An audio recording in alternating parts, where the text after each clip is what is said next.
एक आपको ये वीडियो ना उनके लिए हेल्पफुल रहेगा, तो इसलिए अगर आप चाहेंगे कि सर के व्यू ना बढ़े या मैं दोबारा कट कर दे, बहुत ज्यादा हो गया, लंबा चौड़ा हो गया है ना। लिखते भाई आज आलू इतने का आया, सॉरी घर बना रहे हो आप तो ईट इतने का आया, सीमेंट इतने का आया, ये इतने का आया। उससे क्या होता है कि हम देखते हैं लास्ट में कि हमारा कितना खर्चा हुआ इस घर पर। हेलो बच्चों, कैसे हैं आप सब। उम्मीद करता हूँ तैयारी आपसे बहुत ही अच्छी चल रही होगी और आपका एग्जाम भी आ गया है अकाउंट का। और उसको देखते हुए हमने क्या करा है कि एक महाभारत अकाउंट का महाभारत रखा है, जिसके अंदर आपको पूरा कोर्स हर चैप्टर के एक एक पॉइंट आपको करवाया जाएगा, जिसमें कि आपको एक भी पॉइंट हम छोड़ेंगे नहीं। और मैं इतना वादा करता हूँ कि इस महाभारत वीडियो में अगर आपने देख लिया पूरा बिना स्किप करे हुए तो 90+% कहीं नहीं जा रहा अकाउंट में, ये मेरा वादा है। दूसरी बात कि इस वीडियो में हम आपको चैप्टर वाइज प्रैक्टिकल और थ्योरेटिकल दोनों कवर करेंगे, कुछ रिमेंबर पॉइंट है वो भी कवर करेंगे। और आपको करना क्या है, सिर्फ इस सेशन को लाइक कर देना है, शेयर कर देना है और कमेंट कर देना है, ठीक है। तो चलिए स्टार्ट करते हैं अपना नया टॉपिक, स्टार्ट करते हैं। तो देखिए अब हम जो स्टार्ट कर रहे हैं सबसे पहले चैप्टर 1 से ना करके पहले कुछ रिमेंबर पॉइंट मैंने जो बोला था वो स्टार्ट करते हैं। देखिए क्या आता है कि भाई आपको अकाउंट तो पढ़ रहे हो, आप सब्जेक्ट पढ़ रहे हो, लेकिन आपको ये नहीं पता है कि इस सब्जेक्ट का फादर कौन है ना। जैसे कि मान लो आप इकोनॉमिक्स पढ़ते हो तो इकोनॉमिक्स के फादर भी है एडम स्मिथ, है ना। मैथ के फादर अलग अलग है, तो जैसे मैथ के अंदर बहुत सारे चैप्टर हो जाते हैं, इसी प्रकार अकाउंट के फादर कौन होंगे, है ना। तो यहाँ पे देखिए अकाउंटिंग का जो फादर है वो है आपका नाम क्या भाई, लुका पसियोली। इनका जो जन्म हुआ था 1447 में और इनका जो डेथ हुआ था 1517 में। तो ये कहाँ के थे, इटालियन के थे, मैथमेटिशियन थे, ठीक है। इन्होंने अकाउंटिंग की खोज की, तो इनको अकाउंटिंग का फादर बोला जाता है। ये बहुत ही इंपॉर्टेंट क्वेश्चन है। अभी हमने पीजीटी कॉमर्स का डीएसएसबी का टीचर का फॉर्म भरा, ठीक है, तो उसमें मैंने देखा कि भाई ये क्वेश्चन आया हुआ है, प्रीवियस ईयर में आया हुआ है क्वेश्चन। तो फादर ऑफ अकाउंटिंग, ये बहुत रिमेंबर पॉइंट का मतलब मैंने बताया जो अभी नॉलेज में अभी आप ले लेंगे ना तो आगे बहुत इंपॉर्टेंट देगा। अब बोलेंगे सर ये तो हो गया, अब इंडिया के अंदर देखेंगे तो कुछ देखिए हमारे पास एक है एस के अय्यर, के एस है, इसका देखिए कल्याण सुब्रमण्य अय्यर को भारत में अकाउंटेंसी का जनक माना जाता है। किसका माना जाता है भाई, अकाउंटेंसी का, अकाउंटेंसी का, इंडियन का। और एक बात बता दो, ये चार्टर्ड अकाउंटेंट थे और ये चार्टर्ड अकाउंटेंट का संस्थापक नहीं है, किसके, आईसीएआई के संस्थापक। आपको पता होगा ये आईसीएआई क्या है, क्या है ये बताओ, जहां पे यहीं से बच्चे सीए करते हैं, ठीक है। इनके संस्थापक हैं ये कौन, के एस अय्यर। और के एस अय्यर किसको माना गया भाई, father of accountancy profession in India. Clear है, मैंने आपको दोनों बता दिया। अब हम स्टार्ट करते हैं चैप्टर नंबर 1 से, ठीक है। चैप्टर नंबर 1 से स्टार्ट करते हैं। सबसे पहले हम बहुत दो वर्ड हैं जो बच्चों को कंफ्यूजन में आते हैं बहुत बार, वो कंफ्यूजन दूर करते हैं आज। एक होता है अकाउंटिंग, एक होता है अकाउंटेंसी, ठीक है। अब बात करते हैं सर अकाउंटिंग क्या होता है और अकाउंटेंसी। वैसे अगर आप किसी बच्चे से पूछो ना, सब कहेंगे यार दोनों बराबर ही, दोनों बराबर है। अब मैं आपसे भी पूछूं ना भाई अकाउंटेंसी और अकाउंटिंग क्या है, क्योंकि भाई दोनों बराबर है। अब आपको समझ में आएगा जी इक्वल नहीं है, हर का मतलब अलग अलग है। जैसे कि आप देखेंगे accounting is the process, accounting is the process that involve recording, classification, summarising है, प्रेजेंटेशन है, इंटरप्रेटेशन है, सब कुछ इंफॉर्मेशन, मतलब ये तरह का एक प्रोसेस हो जाता है अकाउंटिंग। सर अकाउंटेंसी क्या होता है, तो accountancy is the body of knowledge that help the measuring process, मतलब ये ना आपको गाइड करता है कि आपको करना कैसे है, ठीक है। कि भाई अकाउंटिंग क्या हो गया, पूरा आपका प्रोसेस हो जाएगा, ठीक है। अब इसको कैसे करना है वही आपको अकाउंटेंसी कहलाता है। यहाँ लिखा हुआ है ना, accountancy is the body of knowledge that help in the measuring, processing, recording, non financial, financial, इनको हेल्प करता है। इसमें हम मान सकते हैं प्रिंसिपल, ऐसे मान सकते हैं, ठीक है। अगर मैं बात करता हूं ना सेकंड, देखिए डिफरेंस क्या है। Accounting is the in scope और ये वाइडर स्कोप, वाइडर मतलब ये बहुत ज्यादा यूज होता है, ठीक है। ये चीज आ गई, तो दो डिफरेंस मैंने बताया आपको, ठीक है। अब पेपर में ज्यादातर क्या पूछता है भाई, दोनों में डिफरेंस नहीं पूछेगा, पेपर में कभी नहीं पूछेगा। जो डिफरेंस पूछेगा अभी बताऊंगा मैं वो डिफरेंस, आपके नॉलेज के लिए बताया कि भाई अकाउंटिंग अलग होता है, अकाउंटेंसी अलग होता है, ठीक है। अब आप बोलोगे, मैं तुमसे पूछूं सर अकाउंट्स क्या होता है, आप बोलोगे जी ये क्या है अकाउंट्स, अकाउंट्स फिर अकाउंटेंसी, ये सब तो एक ही वर्ड लग रहा है, लेकिन अकाउंट का मतलब क्या होता है, खाता, जिसके अंदर बहुत सारे अलग अलग अकाउंट बनाते हैं, राम अकाउंट, श्याम अकाउंट, है ना, ये अकाउंट बना, उसे अकाउंट कहते हैं, ठीक है भाई। अकाउंटेंसी अलग है, अकाउंटिंग अलग है और अकाउंट्स अलग है, तीनों चीज अलग अलग। अब देखिए नेक्स्ट, अब मैंने कहा था कि भाई पेपर में ना एक क्वेश्चन जरूर पूछ लिया जाता है, ठीक है। क्या है difference between book keeping and accounting? Book keeping and accounting, इनका डिफरेंस अगर आपने क्लास टीचर भी जो पढ़ाते होंगे उन्हें भी बताया होगा, भाई ये इंपॉर्टेंट है, कर लेना। अब सुनो, बुक कीपिंग क्या होता है और अकाउंटिंग क्या होता है। अच्छा मैं आपसे एक क्वेश्चन पूछ दूं और पता हो तो आप बताना, नहीं तो कमेंट में डाल देना। बुक कीपिंग के फादर कौन है?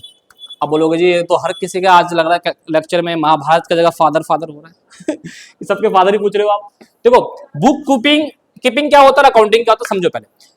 बुक कीपिंग क्या है? Consider with the recording classify business transaction, कि भाई आप क्या करते हो कि बिजनेस के अंदर जो ट्रांजेक्शन होता है उसे क्लासिफाई करते हो, है ना, और उसे प्रोसेस करते हो। लेकिन अकाउंटिंग क्या हो जाएगा, क्या बोला इसने? Recording classify summarising analyse.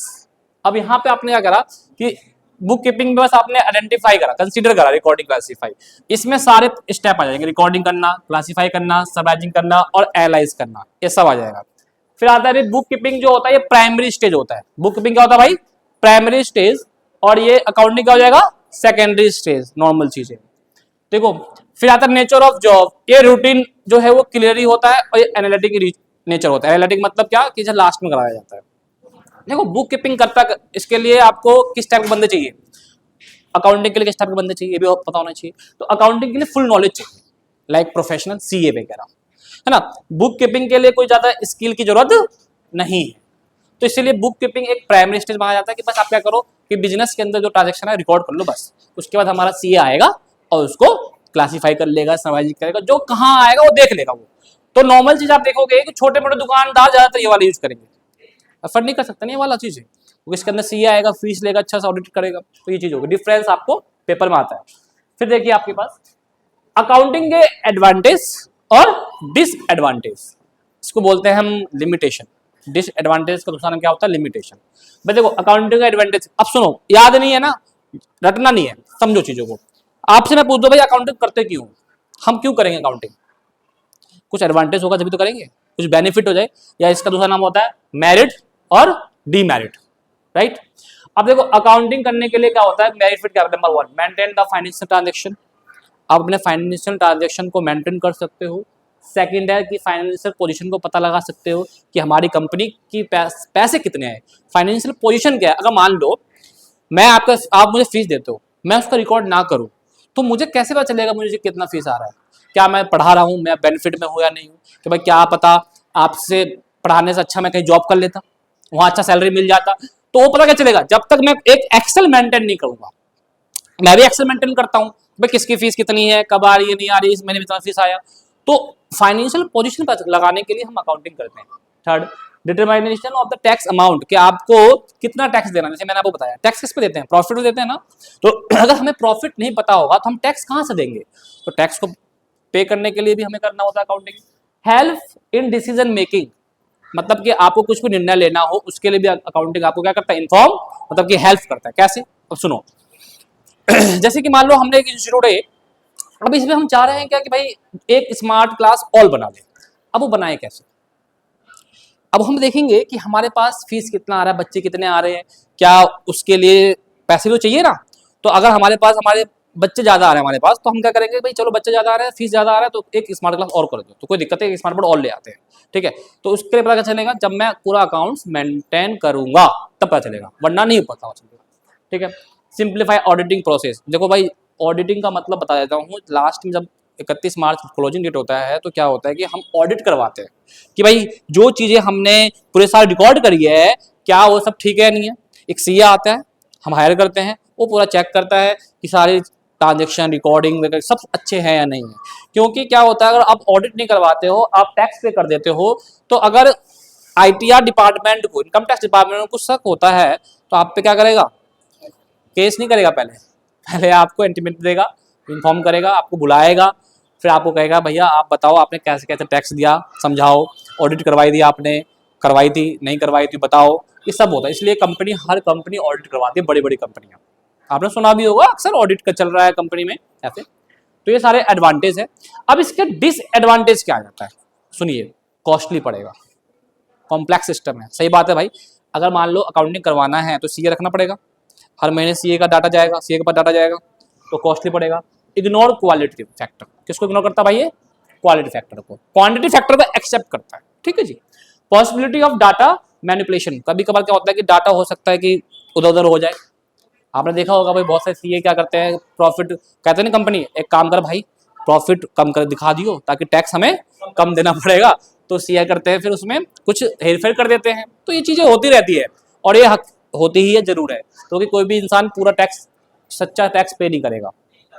हाँ, करना चाहिए वैसे टैक्स पे, क्योंकि भाई टैक्स पे करने से क्या होता है कि हमारे ही लिए बेनिफिट है।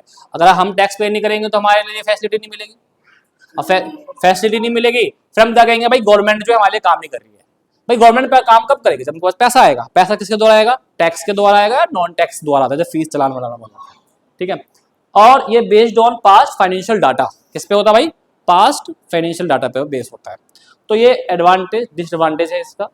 अब आता है इसके अंदर हमारे पास कि ऑब्जेक्टिव क्या है अकाउंटिंग का, उद्देश्य क्या है, ठीक है। तो पहला आता है identify financial transaction.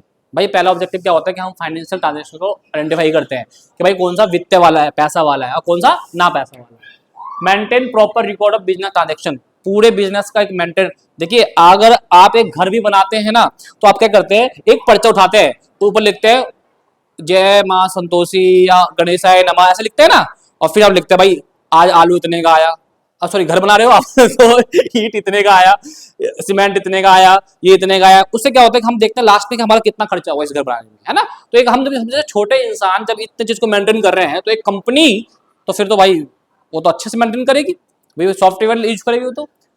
To ascertain profit and loss, हम अपने प्रॉफिट लॉस को डिटरमाइन करने के लिए करते हैं। डिस्क्लोज द फाइनेंशियल पोजीशन, वही देखो फाइनेंशियल पोजीशन हर किसी में आ रहा है, देखा ना, ऑब्जेक्टिव में भी आएगा और एडवांटेज में भी आएगा, है ना। फिर अपने टैक्स लायबिलिटी को ढूंढ इसमें पता लगाते हैं कि हमें टैक्स कितना देना है। तो आपको ऑब्जेक्टिव और एडवांटेज थोड़ा सेम ही लगेगा, कुछ भी डिसीजन मेकिंग में हेल्प करेगा ये। एरर एंड फ्रॉड में क्या करेगा, हमें प्रिवेंट करेगा कि कोई गलतियां तो नहीं है, कोई चीज फ्रॉड तो नहीं हो रहा है। तो ये सब चीजें ऑब्जेक्टिव होती है अकाउंटिंग की। अगर मान लो आज मैं अकाउंटिंग ना करूं और कोई बच्चा फीस 2 महीने से ना दे रहा हो, समझ रही बात हो, फिर पता क्या चलेगा मुझे 2 महीने से पैसा नहीं दे रहा है बच्चा हमारा। तो हमें क्या पता चलता है, जब हम देखते हैं लास्ट के एंड में भाई इस मंथ में किसकी फीस नहीं आई, है ना, भाई इसकी नहीं आई, बोल देता भाई तेरी फीस नहीं आई। ये चीजें है, तो ये चीजें ऑब्जेक्टिव अकाउंटिंग की। अब आगे ये देखिए, एक होता है अकाउंटिंग साइकिल, अकाउंटिंग साइकिल। अब तुम्हें कहोगे नया चीज क्या सिखा रहा है, बुक में पढ़ाई नहीं, बुक में पढ़ाई नहीं होता है बुक के अंदर, लेकिन चीजें होती है टीचर पढ़ाता नहीं है। टीचर क्या कहता है कि भाई अभी काम करनी है, लेकिन मैं इस वीडियो में आपको क्या बोला कि मैं एक भी चीज ऐसा नहीं छोड़ दूंगा कि भाई तुम्हें नॉलेज का ना हो, सारी चीज पढ़ाऊंगा नॉलेज वाला। अकाउंटिंग साइकिल, अब देखो साइकिल का मतलब समझो क्या होता है, साइकिल मतलब होता है चक्र, है ना, और अकाउंटिंग का तो समझ में आता ही है आपको। तो जो ये पूरा प्रोसेस होता है ना, ये पूरा एक साइकिल होता है। सबसे पहले क्या करते हैं हम, आइडेंटिफाई ट्रांजेक्शन करते हैं, फिर हम क्या करते हैं उसको रिकॉर्ड करते हैं। रिकॉर्ड कहाँ करते हैं भाई साहब, जर्नल में, राइट। फिर पोस्टिंग करना, फिर ट्रायल बैलेंस बनाना, फिर बहुत सारे वर्कशीट बनाना, एडजस्टमेंट करना कुछ एंट्री को, फाइनेंशियल स्टेटमेंट जिसके अंदर मैंने आपको सिखाया था फाइनल अकाउंट बनाना, वो सब चीजें। फिर बुक को क्लोज करते हैं, बुक को क्लोजिंग बुक, बैलेंस शीट बना के क्लोज कर देते हैं। ये पूरा साइकिल जो होता है इसी को क्या बोलते हैं, अकाउंटिंग साइकिल बोलते हैं। और एक होता है ऑपरेटिंग साइकिल, क्या होता है, एक ऑपरेटिंग साइकिल। समझो ऑपरेटिंग साइकिल क्या होता है, बिजनेस के अंदर रॉ मटेरियल से लेके उसको फाइनल गुड्स तक बनाने में जो समय लगता है, जो प्रोसेस होता है, रॉ मटेरियल से लेके फाइनल गुड्स बनाने में जो भी प्रोसेस लगता है उसको बोलते हैं ऑपरेटिंग साइकिल। और ये है अकाउंटिंग साइकिल, पहले ये होगा फिर ये होगा फिर ये होगा। भाई आपने देखा होगा चैप्टर भी तुम्हारे इस हिसाब से ही है, पहले मतलब अकाउंटिंग क्वेश्चन कर लेते हो, फिर आपको बाउचर बना लेते हो आप, फिर जनरल करते हो, जनरल के बाद लेजर बनाते हो, लेजर के बाद final account, trial balance, final account, फिर क्लोजिंग बुक बनाते हो। तो पूरा प्रोसेस है ये। अब ये तो हमारा फर्स्ट चैप्टर से है। अब बात करते हैं हम थ्योरेटिकल पार्ट। सबसे पहले हम क्या करते हैं, कवर करते हैं थ्योरेटिकल को, चैप्टर वाइज पहले थ्योरेटिकल पढ़ेंगे, है ना, उसके बाद प्रैक्टिकल देखेंगे। देखिए, और एक चीज बता दूं, ये सारा जो नोट्स है मेरा पीडीएफ फॉर्म में है और ये ऐप पे अवेलेबल है, ठीक है। ऐप डाउनलोड करना है, VS2 एजुकेशन ऐप डाउनलोड कर लीजिएगा, फ्री मटेरियल में पूरा प्रोवाइड है इसमें। एक अलग से उसमें फोल्डर बना रखा हमने,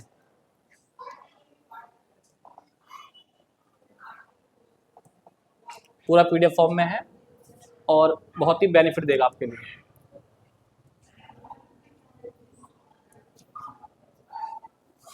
देखिए चैप्टर 1 है, रिवीजन नोट्स है ये आपका, ठीक है।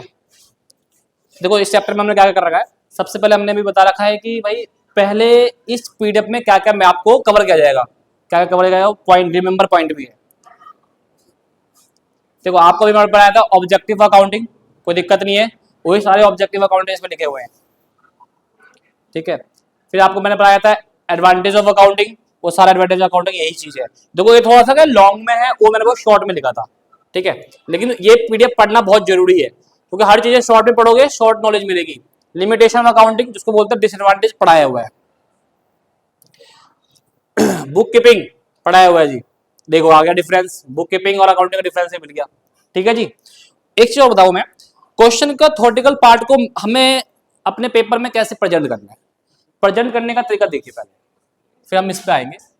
या पहले रुको, पहले इसे कंप्लीट कर लो, अब आओ पहले इसे कंप्लीट कर लो फिर पीडीएफ को देखो।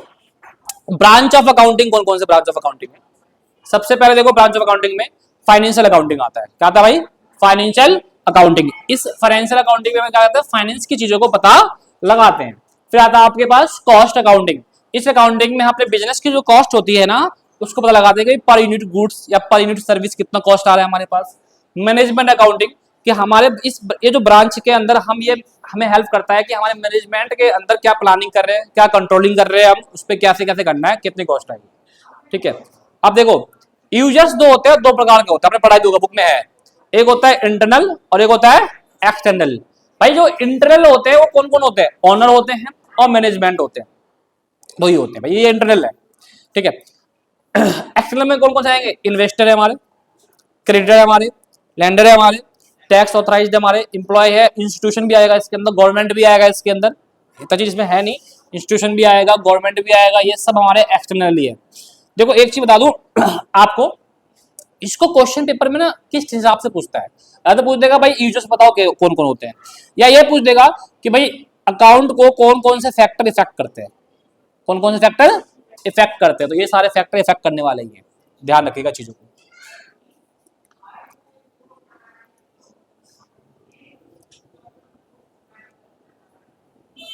आओ अब देखो बेसिक अकाउंटिंग टर्म, ये बड़ा इंपॉर्टेंट है, ये चैप्टर नंबर 2 आ जाता है इसके अंदर। अब देखो आपके चैप्टर नंबर 2 में बेसिक टर्म्स है बहुत सारे, उस टर्म को पढ़ना बहुत जरूरी है, क्योंकि जब वो टर्म नहीं पता होगी तो हमें वो खेल में मजा नहीं है। मान लो आपको क्रिकेट खेलने जा रहे हो तो आपको क्रिकेट की टर्म्स पता होना चाहिए, तभी कोई चीज समझ पाओगे। बस सिक्स किसे कहते हैं, चौका किसे कहते हैं, छक्का किसे कहते हैं, है ना, बहुत चीजें टर्म्स होती है। तो टर्म के बारे में सबसे पहला आता है बिजनेस ट्रांजेक्शन। क्या होता है कि बिजनेस के अंदर जो भी लेन देन करते हैं उसको हम बिजनेस ट्रांजेक्शन कहते हैं। फिर आता है आपके पास अकाउंट। अकाउंट में क्या करता है? समराइजिंग करते हैं, दो तरफ होता है, एक लेफ्ट साइड और एक राइट साइड, डेबिट और क्रेडिट। फिर आता है आपके पास कैपिटल। कैपिटल क्या होता है बेटा? जिससे हम बिजनेस को शुरू करते हैं उसे हम कहते हैं कैपिटल। फिर आता है ड्राइंग। ड्राइंग क्या होता है? जो हम पैसा बिजनेस के लिए निकाल लेते हैं पर्सनल यूज के लिए। एसेट्स। एसेट्स क्या होता है? संपत्ति होता है जिसको हम कभी भी कैश में कन्वर्ट कर सकते हैं। कितने टाइप्स के होते हैं सर? तो देख लीजिए, एक होता है करंट एसेट्स और एक होता है non current assets. Current asset जो 12 महीने के अंदर ही कन्वर्ट कर लेंगे कैश में, और नॉन करंट कौन सा हो जाएगा? जो 12 महीने के बाद करते हैं। इसके अंदर भी दो पार्ट है, कौन कौन से? टेंजिबल एसेट्स और इनटेंजिबल एसेट्स। टेंजिबल एसेट जो आपको दिख रहा है physically, like land, building, car, ये सब। इनटेंजिबल एसेट्स जिनको आप टच नहीं कर सकते, देख नहीं सकते, है ना, महसूस कर सकते हैं, नाम कान में सुन सकते हैं, उसे बोलते हैं इंटेंजिबल। कौन कौन से होते हैं इसमें? गुडविल हो गया, पेटेंट हो गया, ट्रेडमार्क हो गया, कॉपीराइट, बहुत चीजें होती है जो आपको मैंने पढ़ाई दिया क्लास में। अब आता है लायबिलिटी। सही है ये पीडीएफ नोट, ये पूरा पीडीएफ नोट ना आप पढ़ लेना। लायबिलिटी क्या होती है? जिनको हम पैसे देंगे, हमें पैसे देना है, उधार, लायबिलिटी होती है। ये भी कितने प्रकार होते हैं भाई? दो प्रकार के। कौन कौन से? करंट लायबिलिटी और non current liability. Current liability creditor, bills payable, इनको हम ना 12 महीने के अंदर पेमेंट करना होता है, क्योंकि रुकेंगे है नहीं, है ना, कोई हमारे रिश्तेदार तो है नहीं रुक जाएंगे, और रिश्तेदार भी रुकते नहीं है, वो भी आपको पैसे देंगे उधार 2 महीने 3 महीने के लिए, ये नहीं एक साल बाद आप देंगे पैसे, ऐसे नहीं चलेगा, ठीक है। नॉन करंट लायबिलिटी होती है, अब ये हो जाएगा 12 महीने बाद पे करना, लॉन्ग टर्म, मतलब बहुत लंबे समय का इसमें पेमेंट देना है। लाइक इसमें क्या हो जाएगा? Bank loan. आप कोई बैंक से लोन लेते हो ना, तो वो 1 साल का लोन जल्दी देते भी नहीं है, क्योंकि उनको चाहिए प्रॉफिट। प्रॉफिट कब होगा? जब उनको ब्याज ज्यादा मिलेगा। अब ब्याज ज्यादा कब मिलेगा? जब आप समय ज्यादा लोगे। समझ में मेरी बात आ रही नहीं आ रही? कोई भी लोन, जैसे होम लोन लेते हो 15 साल, 20 साल, 18 साल, तो इसमें आ जाएगा आपका non current liability. Receipts. Receipt देखिए दो प्रकार का होता है, एक रिवेन्यू रिसिप्ट्स और एक होता है आपका capital receipts. Revenue receipts are those receipt which are the normal operation of business like money receipt, sale of business product. अगर आप किसी चीज को बिजनेस के अंदर सेल करके, सेल कोई प्रोडक्ट को सेल करके जो पैसा आ रहा है वो क्या हो जाएगा, रिवेन्यू। मैंने पढ़ाया भी था, रिवेन्यू का मतलब ये होता है, इकोनॉमिक्स में भी पढ़ा होगा आपने, टीआर टोटल रिवेन्यू पढ़ा था। माल बेचने के बाद जो पैसा आता है वो क्या होता है, रिवेन्यू। और कौन सा रिवेन्यू माना जाएगा, रिवेन्यू रिसिप्ट्स। कैपिटल रिसिप्ट्स कौन सा होगा, सुनो, capital receipts are those receipts which are account by the other than business operation, मतलब जिनको सेल करके ना आया हो पैसा, सेल करके पैसा नहीं आया हो, वो आ जाएगा कैपिटल रिसिप्ट में। लेकिन फिक्स एसेट्स, फिक्स एसेट पता क्या होता है, हम प्रोडक्ट को नहीं सेल करेंगे इसके अंदर, इसमें सेल होगा लेकिन प्रोडक्ट नहीं होगा। इसमें हमारे फिक्स एसेट्स हमारी क्या होती है, कैपिटल ही तो होती है, पूंजी तो होती है हमारे पास। मान लो हमने बिल्डिंग को बेच दिया तो क्या हो गया, ये कैपिटल रिसिप्ट हो गया, पूंजी है ना हमारे बिल्डिंग।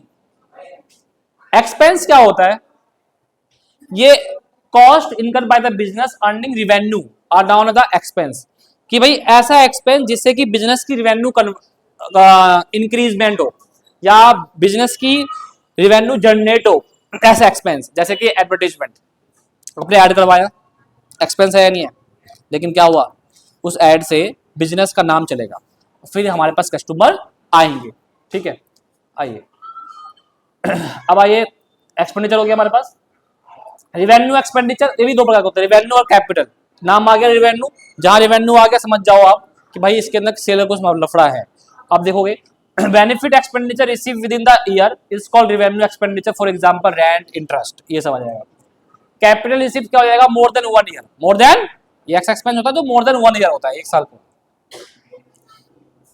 एक होता है डिफर्ड रिवेन्यू एक्सपेंडिचर, ये इंपॉर्टेंट है, डिफर, इसमें क्या होता है कि there are a certain expenditure which are revenue in nature but benefit with the deserve drive over number of years, बहुत साल तक के बाद इसमें आता है। जैसे कि एडवर्टाइजमेंट एक्सपेंडिचर, बहुत लंबे समय के लिए हम एडवर्टाइजमेंट कर रहे हैं, है ना, उसके लिए। प्रॉफिट क्या होता है भाई, प्रॉफिट जैसे कि आपको पता है रिवेन्यू माइनस एक्सपेंस, ये को में पढ़ रखा है आपने, वो प्रॉफिट होगा। गेन, गेन क्या होता है, गेन और प्रॉफिट में डिफरेंस है। प्रॉफिट तो आपको पता है भाई, प्रॉफिट बिजनेस के अंदर होना है। अगर मैं गेन की बात करूं तो ये कभी कभार होने वाली चीज होती है, जो कभी कभार होता है, ज्यादा नहीं होता, सम टाइम। लॉस, लॉस में क्या होगा आपके पास कि रिवेन्यू कम होता है, एक्सपेंस ज्यादा हो जाता है, उसकी कॉस्ट ज्यादा हो जाती है। गुड्स जिसका आप बिजनेस कर रहे हैं। परचेस, ये भी एक्सपेंस है भाई, ध्यान रखिएगा, परचेस भी एक्सपेंस होता है, कुछ चीज खरीदना। परचेस रिटर्न क्या हो जाएगा, जो आपने माल खरीदा उसे हम वापिस कर रहे हैं। ठीक है, और सेल क्या होगा, हमने कोई माल बेचा। अब माल बेच सकते हो दो तरह के, एक क्रेडिट सेल और एक कैश सेल। कैश सेल का मतलब क्या होता है, हमने कैश में बेचा, और सेल रेट उसका अपोजिट हो जाएगा। डेटर, डेटर वो होता है जिनसे हमें पैसे लेने होते हैं, एसेट्स का पार्ट होता है, वो भी कौन सा एसेट्स, करंट एसेट्स। क्रेडिटर हम देंगे पैसे, लायबिलिटी होती है, कौन सी liability, current liability. Bill receivable, bill receivable, ये भी हमारी क्या होती है भाई, एसेट्स, कौन सा एसेट्स, करंट एसेट्स। इसी में आएगा बिल्स पेबल आएगा, जिनको बिल्स पेबल पे करना है तो बिल बिल आता है, बिल पे करना है, लायबिलिटी है, non current liability, sorry. Discount, discount is a rebate, पता ही है डिस्काउंट, ये भी डिस्काउंट के टाइप्स के होते हैं, सुन लीजिए, ट्रेड डिस्काउंट और कैश डिस्काउंट। ट्रेड डिस्काउंट पता ही है, मैंने समझा रखा, जब व्यापार में करते हैं, बिजनेस में। और कैश डिस्काउंट जब हम पैसा तुरंत देते हैं, पैसा तुरंत देते हैं, उसको कैश डिस्काउंट कहते हैं। इसमें भी दो प्रकार का होगा, दे रखा, बता देता हूँ, डिस्काउंट अलाउड और डिस्काउंट रिसीव्ड। अलाउड मतलब क्या, हम दे रहे हैं तो हमारे लिए एक्सपेंस है, लॉस है, समझिए। और डिस्काउंट रिसीव क्या हो जाएगा हमारे लिए, इनकम का पार्ट हो जाएगा। अकाउंट पता ही है तुम्हें, इनकम पता ही है। स्टॉक, जो हमारे पास माल अवेलेबल है सेल करने के लिए। कॉस्ट, किसी चीज को बनाने में कितना एक्सपेंडिचर लगा। वाउचर एज एविडेंस, वाउचर क्या होता है, एक डॉक्यूमेंट होता है, किसका, एविडेंस ऑफ द ट्रांजेक्शन। ठीक है, जीएसटी पता ही है आपको। ठीक है, इस हिसाब से इसमें मतलब चैप्टर कंप्लीट हो गया, 2 चैप्टर कंप्लीट हो गए आपके इस पीडीएफ में। टोटल 6 पीडीएफ की 7 पीडीएफ है ये।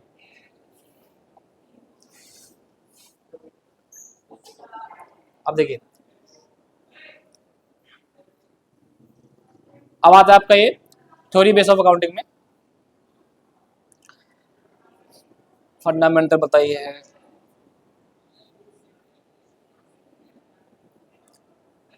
मनी मेजरमेंट,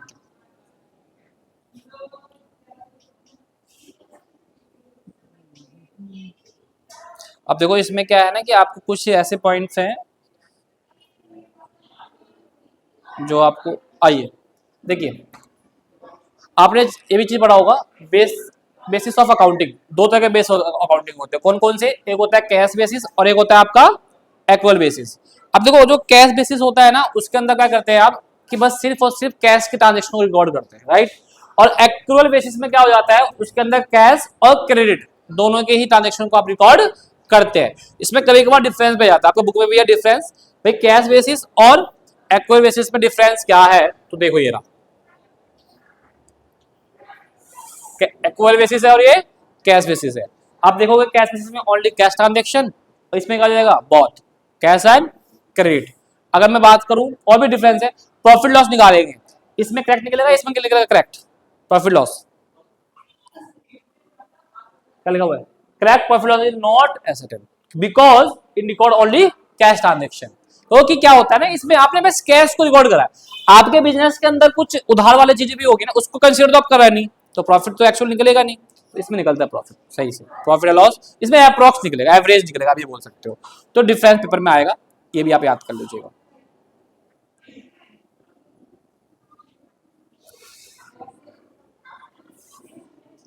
अब आइए कंसेप्ट ऑफ अकाउंटिंग स्टैंडर्ड।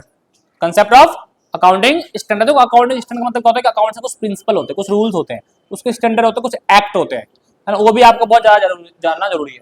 जैसे कि ऑब्जेक्टिव ऑफ अकाउंटिंग स्टैंडर्ड क्या होता है, accounting standard are required the bring uniformity accounting practice. कोई आप अकाउंट का कोई भी क्वेश्चंस कर रहे हैं तो उसमें कौन कौन से नियम लगेंगे, रूल्स लगेंगे, वो सब चीजें इसके अंदर आ जाएगा।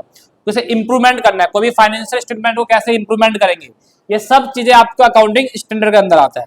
अकाउंटिंग स्टैंडर्ड क्या करता है, आपके फ्रॉड को, मैनिपुलेशन को क्या करता है, प्रिवेंट करता है। Help the auditor, help the auditor, आप ऑडिट करवाते हो उसके लिए हेल्प करेगा। एक आता है इसके अंदर IFRS, very very important, IFRS very very important, ठीक है। इंटरनेशनल फाइनेंशियल रिपोर्ट स्टैंडर्ड, ये बहुत ज्यादा इंपॉर्टेंट है। ये क्या करता है कि जिस तरह का हमारे यहाँ ना ICAI है ना, इस तरह ही है, इसके अंदर क्या करता है, कुछ टर्म्स देता है, कुछ क्या देता है टर्म, इसके लिए अकाउंट के लिए, ठीक है। उस अकाउंट के टर्म को, ये इंटरनेशनल वर्ड होते हैं सारे। IFRS देखो ये रहा, ये सारे स्टेटमेंट है उसके, सब पढ़ने हैं आपको, ठीक है, ये सारी चीजें।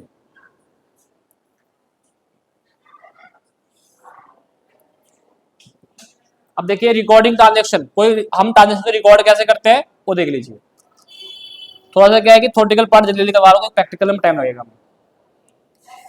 अकाउंटिंग इक्वेशन बताओ, अकाउंटिंग इक्वेशन क्या होता है, जिसके अंदर आप क्या करते हैं, अकाउंट के जो भी बिजनेस के हैं उसमें एसेट्स और लायबिलिटी और कैपिटल, इन सभी को रिकॉर्ड करते हैं, ठीक है, इफेक्ट दिखाते हैं और फॉर्मूला पढ़ते हैं इसके अंदर, assets equal to capital plus liability, है ना भाई। देखो एक कभी भी क्या होता है, कंपनी के अंदर संपत्ति कितनी होगी, वो assets equal to capital plus liability, यही फॉर्मूला होता है। अब इसमें बच्चा कहता है कैपिटल कौन सा, ये क्लोजिंग कैपिटल होता है। कौन सा कैपिटल होता है, ये क्लोजिंग कैपिटल, ध्यान रखेगा चीजों को।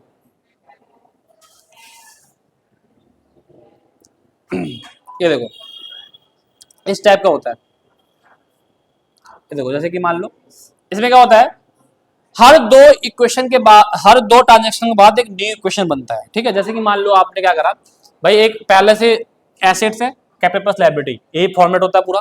कोई ट्रांजेक्शन आया, मान लो कोई भी आपने, जैसे कि यहाँ पे हमारे पास पहला ट्रांजेक्शन पढ़ लेते हैं, एक एग्जांपल ले लेते हैं। पहला देखिए, किसी ने बिजनेस स्टार्ट करा कैश के साथ, कितने का, 3 लाख का, कितने का, 3 लाख का। अब क्या होगा, कैश एसेट्स में कॉलम बन जाएगा, कैश का एसेट्स में कैश का कॉलम बन जाएगा क्योंकि 3 लाख का, ठीक है। और फिर कैपिटल में कितने कॉलम, 3 लाख का, काम खत्म। अब फिर दूसरा आ गया, आपने गुड्स परचेज करा, किससे, राम से, क्या यहाँ पे कैश का नाम है, नहीं है, तो इसका मतलब उधार माल परचेज करा, तो इसका मतलब क्या बन जाएगा, लायबिलिटी में क्रेडिट कॉलम बन जाएगा, राइट। और आपके पास क्या आ जाएगा, स्टॉक, एसेट में स्टॉक का कॉलम बन जाएगा, स्टॉक में इतना, क्रेडिट में इतना। आप क्या करोगे, आपके पास ये पहला वाला ओल्ड इक्वेशन, आपका ट्रांजेक्शन आ गया, ये दो के बाद एक नया न्यू इक्वेशन आ गया, और दोनों बराबर होने चाहिए। और फिर मान लीजिए एक ट्रांजेक्शन और दे रखा है, वो भी देख लो। इसके बाद आगे कैसे करेंगे, आपने कोई सोल्ड करा गुड्स, देखो इस नोट्स, इस पीडीएफ में जो जो ये है ना ट्रांजेक्शन, इसको पढ़ लोगे, आपका ये चैप्टर ही खत्म हो जाएगा, पूरे करने की जरूरत ही नहीं है, क्योंकि हर तरह का मैंने इसमें डाल लगा है। सोल्ड गुड्स, कॉस्टिंग कितने की, 10,000 की, कितने में बेच दी, 13,000, कैश में बेची है, ये भी ध्यान रखने वाली बात है। तो अब आपको क्या करना है, इसका ये वाला इक्वेशन तो है ही है, उठा के रख दो। अब क्या होगा, कॉस्टिंग कितने की, 10,000 की, किस में से माइनस होगा, स्टॉक में से। कितने का कैश आ गया, 13,000, कैश से प्लस हो जाएगा। प्रॉफिट या लॉस, प्रॉफिट हुआ कितने का, 3,000 का, तो कैपिटल में कितने का प्लस, 3,000। प्रॉफिट कैपिटल में प्लस, लॉस कैपिटल में माइनस। तो ये इस टाइप का आपका अकाउंटिंग इक्वेशन प्रेजेंट होगा। कोई दिक्कत तो नहीं अकाउंटिंग इक्वेशन में।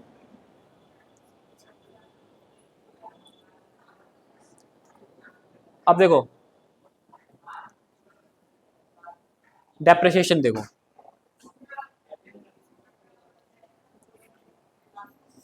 क्योंकि देखो डेप्रिसिएशन प्रोविजनरी, बस यहीं तक थ्योरेटिकल है, उसके बाद सारा चैप्टर प्रैक्टिकली है आपका है, ठीक है। अब सुनो, डेप्रिसिएशन को हम कभी भी करते हैं तो इसके अंदर क्या होता है कि हमारे पास डेप्रिसिएशन होता क्या है, तो डेप्रिसिएशन जो होता है वो हमारा फिक्स एसेट्स की वैल्यू को कम करता है, फिक्स एसेट्स की वैल्यू को कम करता है, ठीक है। तो हमेशा फिक्स एसेट की वैल्यू कम करेगा, ध्यान रखिएगा। और ये जो होता है इसको सॉल्व करने के आपके पास दो मेथड होते हैं, एक होता है एसएलएम और एक होता है डब्ल्यूडीवी, राइट, दो मेथड होते हैं।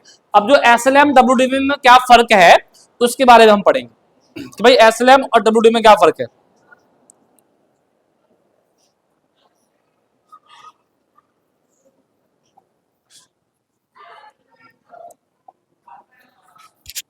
देखिए, अगर मैं बात करता हूं, दो चीज हमारे पास है, एक होता है एसएलएम और एक होता है आपका डब्ल्यूडीवी।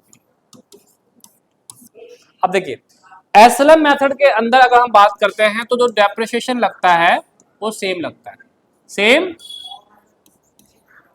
एवरी ईयर, हर साल। मतलब अगर हम बात करते हैं तो ये ओरिजिनल कॉस्ट पे लगता है, किस पे लगता है भाई, ऑन ओरिजिनल कॉस्ट। अगर मान लो हमने 1 जनवरी 2025 में एक मशीन हमने खरीदी है 40,000 की, तो अगले साल जो डेप्रिसिएशन लगाएंगे या इस साल जो डेप्रिसिएशन लगाएंगे वो किस पे लगाएंगे, 40,000 पे लगेगा डेप्रिसिएशन। हर साल किस पे लगेगा, 40,000 पे। ये होता है एसएलएम, राइट। अब मैं बात करता हूं डब्ल्यूडीवी। डब्ल्यूडीवी का दूसरा नाम क्या होता है पता है आपको, बैलेंसिंग। क्या होता है भाई साहब, बैलेंसिंग रिड्यूस मेथड, ये भी होता है। मतलब रिड्यूस, वैल्यू कम हो रही है उस पे लगाते हैं डेप्रिसिएशन। कैसे, सुन लो। मान लो 1 जनवरी 2025 को हमने 4 लाख की कोई मशीन खरीदी और इस पे हमने डेप्रिसिएशन लगा दिया कितना, 10,000, तो कितना मशीन बचा अगले साल के लिए, 3,90,000। अब जो हम सेकेंड ईयर 2026 से 2027 का जो डेप्रिसिएशन लगाएंगे वो डेप्रिसिएशन किस पे लगाएंगे, 3,90,000 पे लगाएंगे। जितना आएगा उसी को कहते हैं हम डब्ल्यूडीवी। क्या कहते हैं उसी को, डब्ल्यूडीवी। इतना ही फर्क है बस कि डब्ल्यूडीवी और एसएलएम में क्या फर्क होता है। तो एसएलएम में ओरिजिनल कॉस्ट पे लगता रहता है, डब्ल्यूडीवी में हर साल के बैलेंस पे लगता रहता है। कोई दिक्कत तो नहीं है।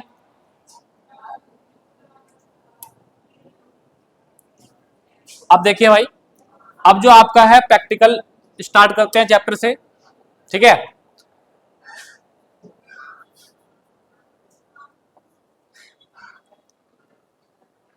सबसे पहले हम अकाउंटिंग इक्वेशन से करेंगे स्टार्ट।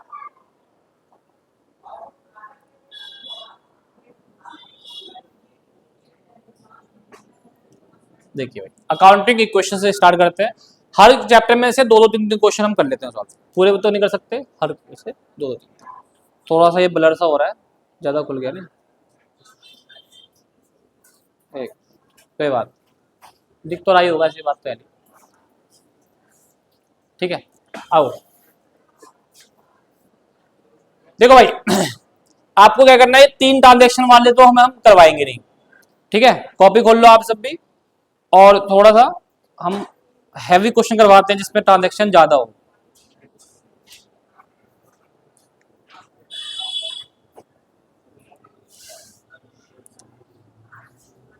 चलो जी, आओ बच्चों, देखो भाई ये वाला क्वेश्चन हमारे पास, आप समझिए भाई। Prepare the accounting equation. Accounting equation करना है, बैलेंस शीट दोनों बनानी है, बैलेंस शीट बनानी है और अकाउंटिंग इक्वेशन। बैलेंस शीट बताइए जिसके अंदर एसेट लायबिलिटी को शो करते हैं, है ना। पहले देखो क्या है, पहले बना लेंगे हम फॉर्मेट, बना हुआ फॉर्मेट जिसमें सीरियल नंबर का कॉलम बनाएंगे, ट्रांजेक्शन कॉलम बनाएंगे, फिर एक बड़ा कॉलम बनेगा जिसमें assets equal to liability plus capital ले लेंगे। पहले देखिए बेटा, Ajit started business with cash, Ajit ने क्या करा, बिजनेस शुरू करा। बताओ भैया, पहला सीरियल नंबर लिखा, ट्रांजेक्शन को शॉर्ट में लिख देंगे हम, और फिर बिजनेस शुरू करा कैश में, तो एसेट्स में कैश का कॉलम बन गया। देखो एसेट्स में हमारे पास कैश का कॉलम बन गया, कितने का, 20,000 का, ठीक है, और कैपिटल में कितना, 20,000। कोई दिक्कत तो नहीं है, काम करते। अब देखो आप, ही परचेज फर्नीचर 2,000, कितने का परचेस करा है, 2,000 का, समझ लो कोई बात नहीं, घर में प्रैक्टिस करते रहना। 2,000 2,000 का आपने परचेस करा फर्नीचर, नहीं सही बात है, अगर वो बच्चा कर रहा है ना तो उसको कहना कहीं अपना प्रैक्टिस लेके जाना, कोई दिक्कत नहीं है, वेरी गुड। ही परचेज फर्नीचर 2,000। अब सुनो, उसने 2,000 का परचेस करा फर्नीचर, तो क्या करेंगे, सीरियल नंबर 2, ट्रांजेक्शन लिखा शॉर्ट में, परचेज करा फर्नीचर, तो आपके पास फर्नीचर बढ़ गया। आपने देखें एसेट्स के अंदर क्या बन गया, फर्नीचर का कॉलम, कितने का, ये देखिए 2,000 का, ठीक है। कैश में करा तो इसका मतलब कैश से क्या हो जाएगा, माइनस, क्या हो जाएगा भाई साहब, माइनस, क्या बनेंगे, लायबिलिटी कैपिटल में कुछ इफेक्ट होगा, कुछ नहीं होगा, कुछ नहीं होगा। क्या बनाएंगे, न्यू इक्वेशन, क्या बनाएंगे भाई साहब, ये न्यू इक्वेशन आपका बन गया, न्यू इक्वेशन बन गया। 20 में 2 गया 18, ये 2 का 2 आ गया, ये 20, आप देखोगे 18 2 20, ये भी 20, दोनों इक्वल आ रहा है, सही है। अब आइए, ही पेड रेंट, इसने क्या करा है, रेंट पे करा है, पे करा है ना, तो क्या करेंगे, रेंट पे, कैश में से माइनस होगा, दूसरा माइनस कहां से होगा, कैपिटल में से, कोई दिक्कत तो नहीं है। आइए अब फिर क्या करेंगे, इन दोनों को सॉल्व करके ये बन जाएगा न्यू इक्वेशन। आइए, ही परचेज गुड्स ऑन क्रेडिट, इसने उधार में माल खरीदा है, माल आया है ना तुम्हारे पास, स्टॉक का कॉलम बना दो, बन गया स्टॉक का कॉलम, कितने का, 3,000 का, उधार में माल लिया है तो क्रेडिटर का कॉलम बन जाएगा लायबिलिटी में, कितने का, 3,000 का, कोई दिक्कत तो नहीं है। फिर क्या बन जाएगा, इन दोनों को सॉल्व करेंगे और ये बन जाएगा आपका न्यू इक्वेशन, कोई दिक्कत तो नहीं है। आगे आइए, ही सोल्ड गुड, कॉस्ट कितने की, 2,000 की, कितने में बेच दिया, 5,000 में, माल कितने गया वैसे, 2,000 का, स्टॉक में से कितना माइनस करेंगे हम, 2,000, कैश कितना आया, 5,000, प्लस कर देंगे कैश में, प्रॉफिट हो गया कितने का, 3,000 का, तो हम क्या कर देंगे, कैपिटल में प्लस कर देंगे प्रॉफिट, कोई दिक्कत तो नहीं है, क्लियर है। अब फिर क्या बन जाएगा लास्ट में आपका न्यू इक्वेशन। मुझे बताओ क्या अकाउंटिंग इक्वेशन को प्रॉब्लम है, कोई दिक्कत तो नहीं है ना, ठीक है। इस हिसाब से आपका अकाउंटिंग इक्वेशन का चैप्टर भी कंप्लीट, इससे ज्यादा ट्रांजेक्शन आता भी नहीं है, मैं बताऊं 4-5 ट्रांजेक्शन देते पेपर में। देखिए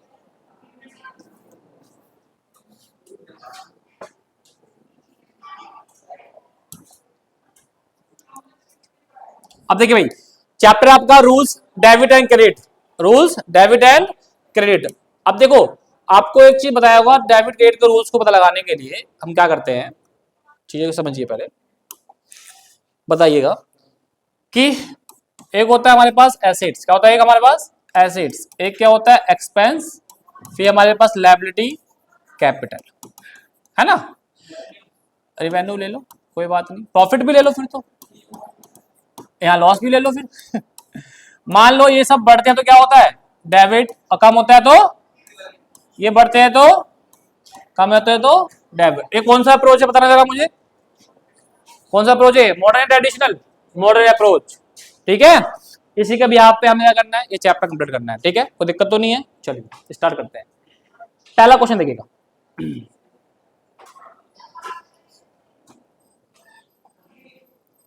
पहला क्वेश्चन है क्लासिफाई करना है आपको, वैसे पेपर में आता नहीं है, बहुत ही सिंपल क्वेश्चन है। Following accounting being maintain book इसे classify under assets liability expense revenue account, इनमें क्लासिफाई करना है। तो क्या करना है, जिसमें क्लासिफाई करना है आपको उसमें का एक कॉलम बना लीजिए, क्या बना लीजिए, एक कॉलम, एक एसेट से कॉलम बन गया, लायबिलिटी बन गया, कैपिटल एक्सपेंस। आइए लैंड किस में जाएगा, एसेट्स में, इन्वेस्टमेंट किस में जाएगा, बिल्डिंग किस में जाएगा। अब रुक जाओ, बिल्डिंग कौन सा एसेट्स है, कौन सा टाइप का एसेट्स है बिल्डिंग, फिक्स एसेट्स, एक डेयरी मिल्क दे देना भाई विशाल को, सही जवाब है। सैलरी, सैलरी किस में जाएगा, एक्सपेंस में जाएगा। वेजेस किस में जाएगा, वेजेस, हाँ क्या होता है वेजेस, मजदूरी, हाँ। अच्छा अब मैं आपसे पूछ दूं कि सैलरी और वेजेस में क्या डिफरेंस है, ये भी सही है, बहुत बढ़िया। डायरी में लिखा हुआ एक अर्षित को भी अब डायरी में मिल जाएगा। आओ अब देखो, ये देखो इसमें ना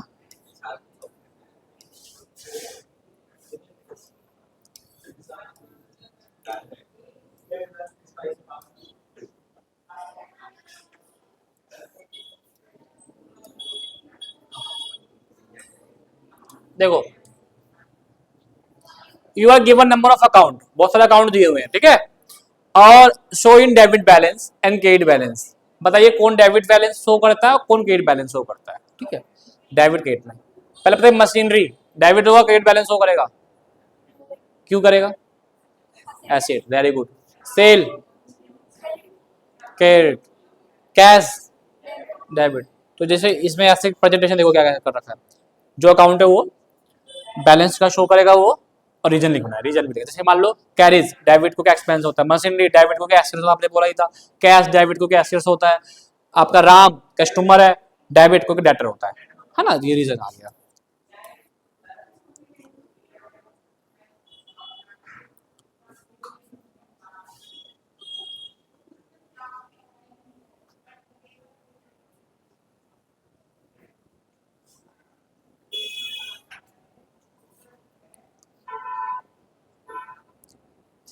देखो भाई, इसमें एक टॉपिक आता है भाई, ओपन टी सेप अकाउंट। क्या आता है? Open T shape account. अब देखो, T shape account as a ledger होता है, ठीक है। उसमें क्या करना होता है अपने को कि भाई ये रहा, है ना, बनाया हमने ये, किसका बनाना टी सेप अकाउंट, चेक करिएगा, मशीनरी अकाउंट। यहां लिख देंगे हम मशीनरी अकाउंट। और एक चीज बता दूं, अकाउंट पूरा लिखना है, कभी तुम ये लिख दोगे ना, ये गलत है, नंबर कट जाएगा, ठीक है। अब देखिए, इधर आपको पता है क्या होता है भाई, डेबिट, ये क्या होता है आपका क्रेडिट, पता है ना चीजें। और एक चीज और बता दूं, यहाँ पे बच्चे क्या करते हैं, डॉट लगाते नहीं है, वो गलती हो जाएगी, नंबर कट जाएगा, नंबर कट जाएगा। ये सब चीजें होती है कि 99 लाने वाले बंदे को 90 पे क्या जाते हैं। अगर आपका 100% नंबर आ गया ना, फिर आपको रीचेक होगा पेपर, उसमें छोटी मोटी गलतियां निकालते हैं। अच्छा, एक क्वेश्चन पूछ रहा हूं मैं, क्रेडिट में आर आता है, इसलिए सी आर लिखा गया ना मेरे ख्याल से। डेबिट में आर आता है, तो उसको डीआर क्यों लिखा गया है?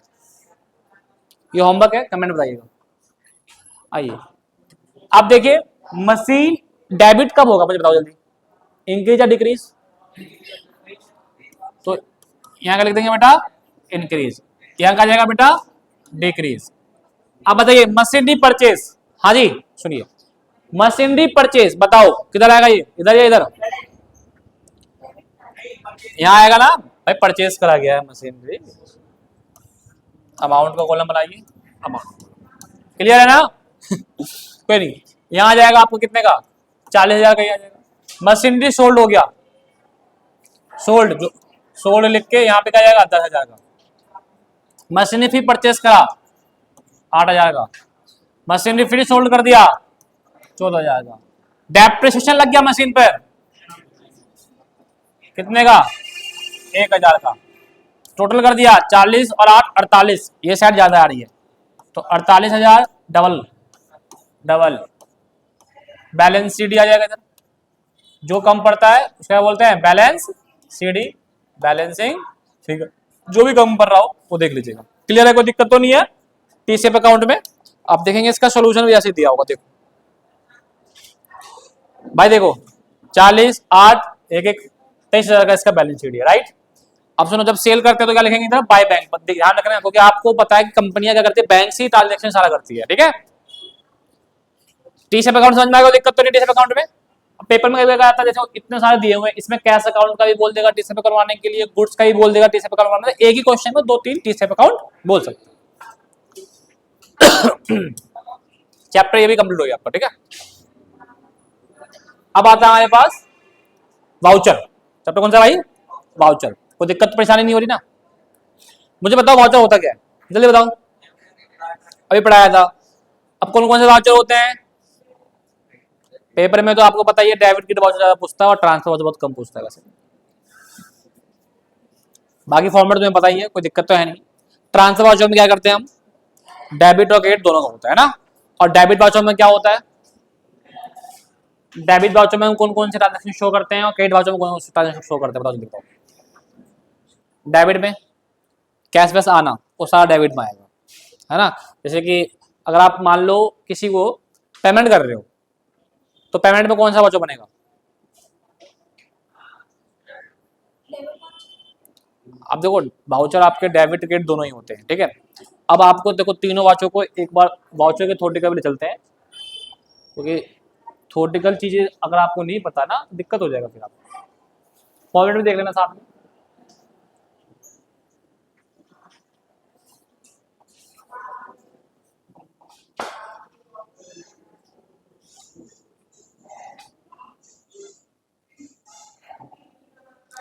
सारा वाउचर, तीन वाउचर होते हैं, तीनों वाउचर आप देख लीजिएगा।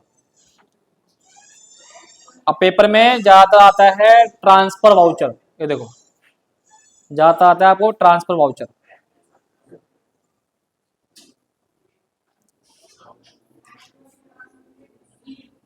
आराम से देखो देखो, ये देखो जैसे ये कैश वाउचर के अंदर आता है आपका, है ना, डेबिट वाउचर क्लासिफाई करा हुआ है ना दो तरह में, डेबिट और क्रेडिट वाउचर, एक कैश वाउचर होता है। अब देखो डेबिट वाउचर के अंदर क्या होता है कि जब आप कोई चीज को आप पेमेंट करते हो, कोई भी चीज को, सच payment of rent, payment of salary, payment of purchase, तो सब डेबिट बनता है।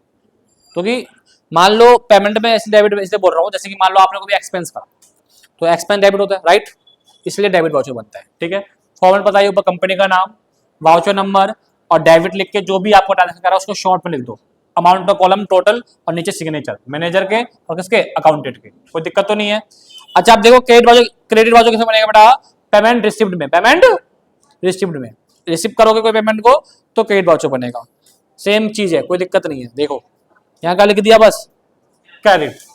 आप बोलोगे सर ट्रांसफर वाउचर बताइए, तो आप लो उसको नन कैश वाउचर भी कहते हैं, जिसमें डेबिट और क्रेडिट दोनों होता है, कोई दिक्कत तो नहीं है, इसमें कैश का जिक्र नहीं होता।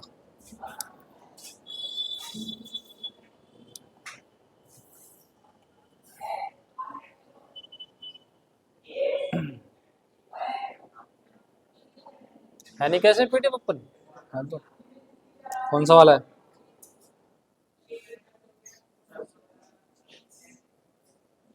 ये रहा, आओ देखो भाई,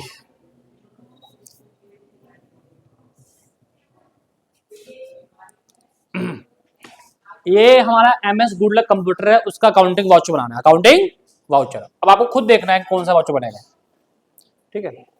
पहला है आपने गुड्स परचेस करा, गुड्स परचेस करा, कैश मेमो दे रखा है, कैश मेमो दे रखा है, इसका मतलब डेबिट या क्रेडिट वाउचर में से कोई बनेगा, है ना, बोलो। कैश अगर नहीं दिया हो तो ट्रांसफर वाउचर बनता। तो अब बात आती है कि सर इसमें डेबिट बनेगा क्रेडिट बनेगा, वो पता क्या चलेगा, अब वो बताओ। देखो क्या करा आपने, खरीदा है ना, इसमें क्या करा होगा आपने, पेमेंट करा होगा, तो बताओ पेमेंट में कौन सा वाउचर बनता है, डेबिट वाउचर। ये लो डेबिट वाउचर आपका पहला ट्रांजेक्शन बना हुआ है, कंपनी का नाम लिख दिया, वाउचर नंबर जो भी है, कैश मेमो नंबर या कैश मेमो नंबर लिख दो या वाउचर नंबर लिख दो। डेबिट में लिख दिया परचेज, क्या लगेगा, परचेज अकाउंट, कितने का, 6000 का, टोटल 6000, काम खत्म, क्लियर है। अब तुम बता देना कौन सा वाउचर बनेगा। सेकंड बताओ कौन सा वाउचर बनेगा, वेजेस पे करा है, कौन सा वाउचर बनेगा, debit. Cash withdraw from bank, credit voucher बनेगा, ठीक है, समझ में आ गया इसका मतलब आपको, वेरी गुड, बहुत जल्दी समझ लिया आपने। चलो फिर एक और वाउचर तुमसे पूछते हैं फिर मैं,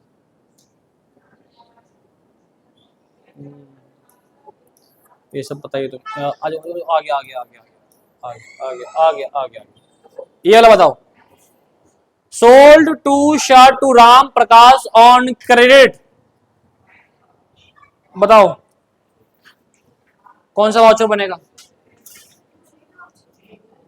डेबिट या क्रेडिट वाउचर कौन सा बनेगा, हो गए कंफ्यूज। अब तो क्रेडिट से थोड़े मतलब होगा, हे भगवान, इसने उधार में माल बेचा है या कैश में माल बेचा है, पहले वो बताओ मुझे। उधार, तो क्या उधार में डेबिट क्रेडिट बाजू बनता है? तो फिर इतना जल्दी भूल जाते हो। बस ये सोच लिया कि भाई यहाँ पे क्या आ रहा है, क्रेडिट आ रहा है, क्रेडिट बाजू बना दो। ऐसे नहीं होगा ना, क्रेडिट आ रहा है तो इसका मतलब कैश की बात इसमें नहीं की गई है, तो ट्रांसफर वाउचर बनेगा। क्लियर है भाई? हर्षित क्लियर है? ठीक है जी, वाउचर का चैप्टर यहीं तक था। डेप्रिसिएशन, ठीक है, डेप्रिसिएशन देखो भैया,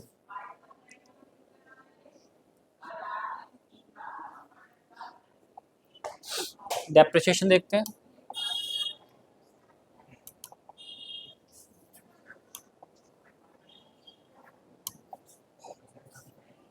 जर्नल है ना पहले, आओ देखो आपका वाउचर हो गया। अब हम करते हैं जनरल एंट्री। जनरल ले जाओ, दोनों साथ करेंगे, ठीक है, कोई दिक्कत तो नहीं ना। देखो जनरल में मैंने आपको बता दिया कुछ बेसिक जनरल होता है, फिर एडवांस आता है, तो आपको सारा मिक्स करिए, कोई दिक्कत है नहीं, ठीक है। देखिए सबसे पहले बात करते हैं, जैसे कि मान लो receive cash from Ram, entry क्या पास होगी? Cash account debit to Ram, काम खत्म, बहुत बढ़िया, क्या बात है।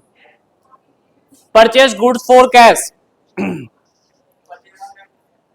कोई दिक्कत नहीं। Paid salary, salary account debit to cash, कोई दिक्कत तो नहीं है, ठीक है। मान लो अगर सैलरी पे करा हुआ ना हो, आउटस्टैंडिंग सैलरी हो, तो एंट्री क्या होगी? आउटस्टैंडिंग सैलरी है तो क्या एंट्री पास होगी? Salary account debit to outstanding salary, salary debit होगा, एक्सपेंस आउटस्टैंडिंग लायबिलिटी क्रेडिटर हो जाते हैं। अच्छा चलिए बताइए, purchase goods from Ram, purchase goods from Ram, entry क्या होगी? Purchase account debit to Ram, ठीक है जी। तो बेसिक बेसिक क्वेश्चन थे ये, थोड़ा एडवांस ले जाएंगे जिसमें कि इंश्योरेंस वगैरह हो, पेपर में ज्यादा वो आते हैं। क्या है ये, ब्लैंक है क्या ये? तो ब्लैंक हो,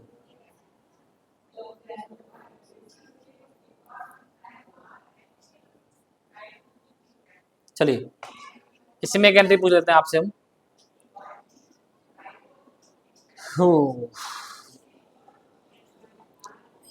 purchase goods from Mohan on credit, purchase goods from Mohan on credit, purchase account debit to Mohan,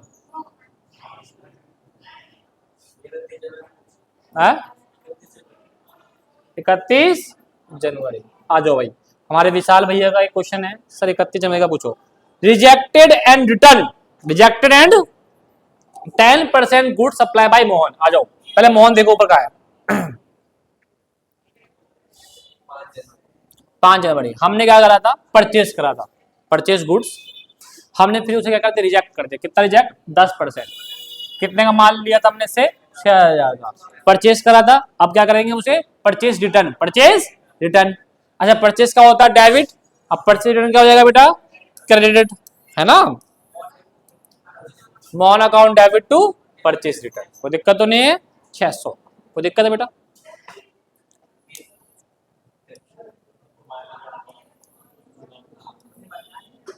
नहीं बेसिक थी ये क्वेश्चन, ये तो बेसिक था।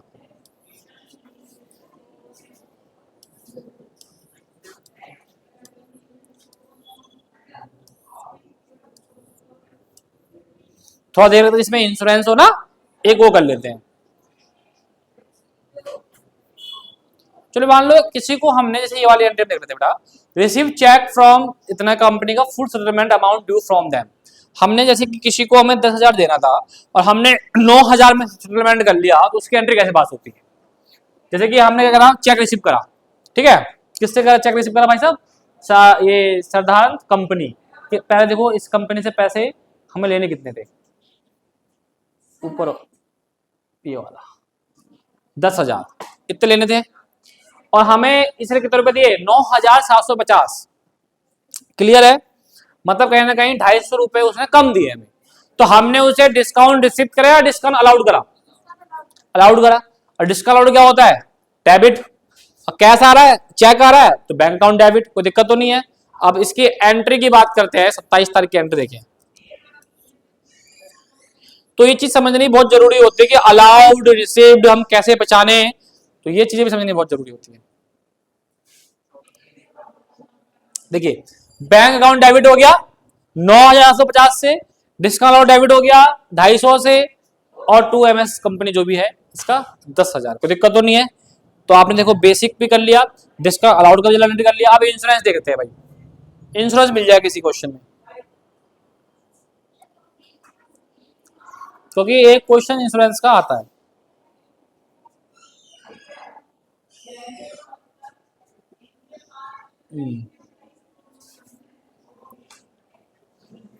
इंश्योरेंस सबसे इजी चैप्टर है, इजी चैप्टर है, इजी।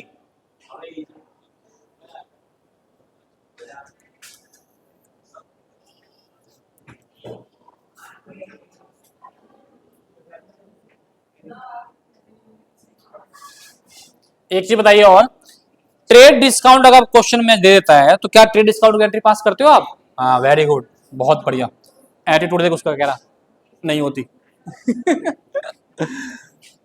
ये इसे इसे कहते हैं भाई अकाउंट की पूरा एटीट्यूड आया हुआ है, नहीं होती।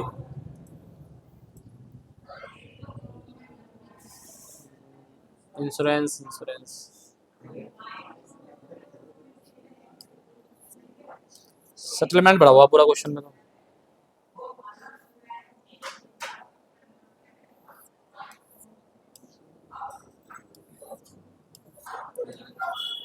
पेज भी तो बहुत सारे हैं इसमें, 75 पेज है इसमें।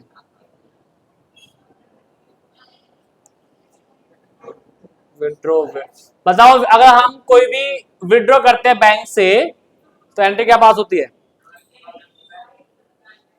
टू बैंक ड्राइंग अकाउंट है, हाथ से।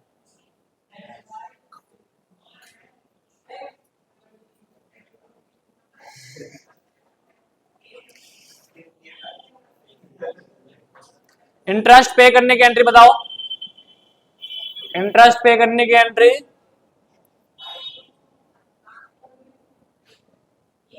जल्दी बताओ इंटरेस्ट पे करने की एंट्री। भाई इंटरेस्ट पे करोगे इंटरेस्ट डेबिट हो जाएगा, और टू कैश, काम खत्म। अगर अब एक चीज आ जाएगी, अगर आपने कोई भी माल आपने चैरिटी में दिया है या सैंपल में दिया है, आता है ना, तो एंट्री क्या पास होती है, जल्दी बताओ। Very good. एडवर्टाइजमेंट दोगे तो भी एडवर्टाइजमेंट आ जाएगा, टू परचेस आ जाएगा, वेरी गुड। माल बैड डेप्थ हो गया, एंट्री बताओ, रुकना नहीं है।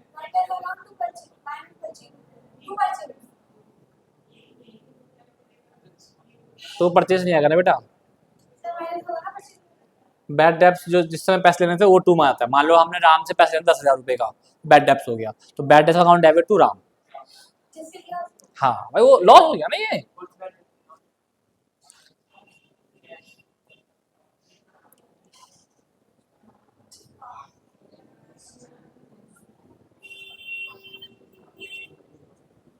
मान लो एक क्वेश्चन आ गया, ऐसे आ गया, goods uninsured worth 3,000 destroy by fire. अब मतलब इसका मतलब यह इंश्योरेंस नहीं है, इंश्योरेंस सी पे एंट्री आ जाएगी कौन सी, loss by fire account debit to purchase, एक एंट्री सिर्फ।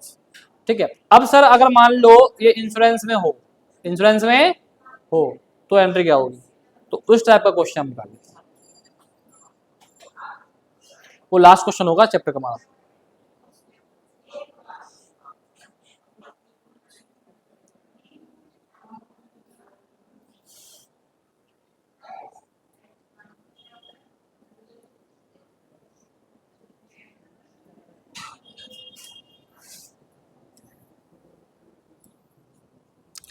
जब इंश्योरेंस होती है 3 एंट्री पास होती है, एक करके दिखा देंगे आपको, बस हो जाएगा। वैट क्या होता है, वैट बताओ जल्दी, वैट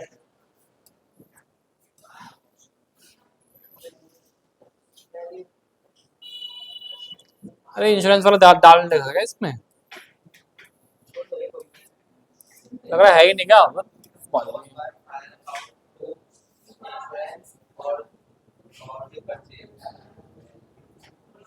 चलो भी करवाते हैं नहीं, पहले देख लो लेजर, देख लो लेजर, देख लो। हाँ जी, हेलो हेलो, देखो लेजर, देखो लेजर पहले बनाओगे जनरल एंट्री। और देखो कभी कभार क्या होता है कि लेजर के लिए आपको स्पेसिफाई बोला होता है कि भाई इसका बनाओ लेजर, अगर नहीं बोला होता तो फिर सबका बनाना होता लेजर। जैसे इस क्वेश्चन में कुछ नहीं बोला, पोस्ट द लेजर मतलब सबका बनेगा लेजर। पहले बनाओगे जनरल एंट्री, अब जनरल एंट्री कर लिया, यहां से उठाओ पहले कैश, तो आप क्या करोगे कैश का बनेगा लेजर, तो आपने बनाओगे कैश का पहले फॉर्मेट, ये फॉर्मेट आपका, ये आपका क्या है बेटा फॉर्मेट, बिल्कुल आपको पता ही वही date particular JF amount, date particular JF amount, खत्म।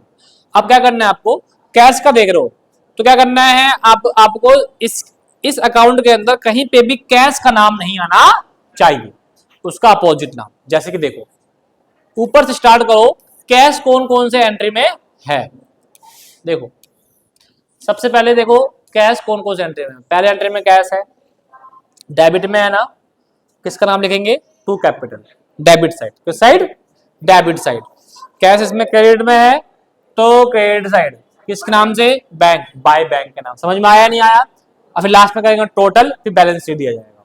इसी प्रकार आपको कैपिटल बनाना होगा, बैंक कराना होगा, आप देखो सबका बना हुआ है, देखो ये देखो पहले कैश का देख लो बना के, टोटल बैलेंस शीट इधर आ गया, कोई दिक्कत नहीं है, ठीक है। कैपिटल का भी ऐसे बनाओगे, डेटर का भी ऐसे बनाओगे, सबका लाना होगा, क्लियर है।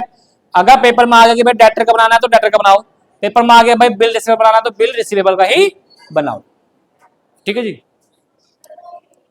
और एक बता दो जो फॉर्मेट बनता है ना, ये बनता है पेंसिल से, ध्यान रखिएगा चीजों को, कभी पेन से बना के आप आ जाओ।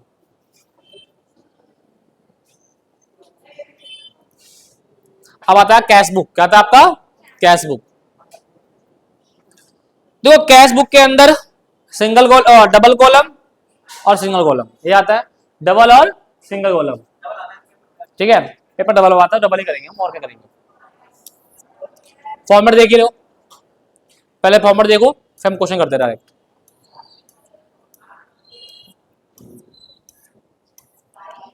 पहले क्या था कि सिंगल और सिंगल भी आता था ज्यादा, लेकिन अब क्या है कि डबल ही आता है।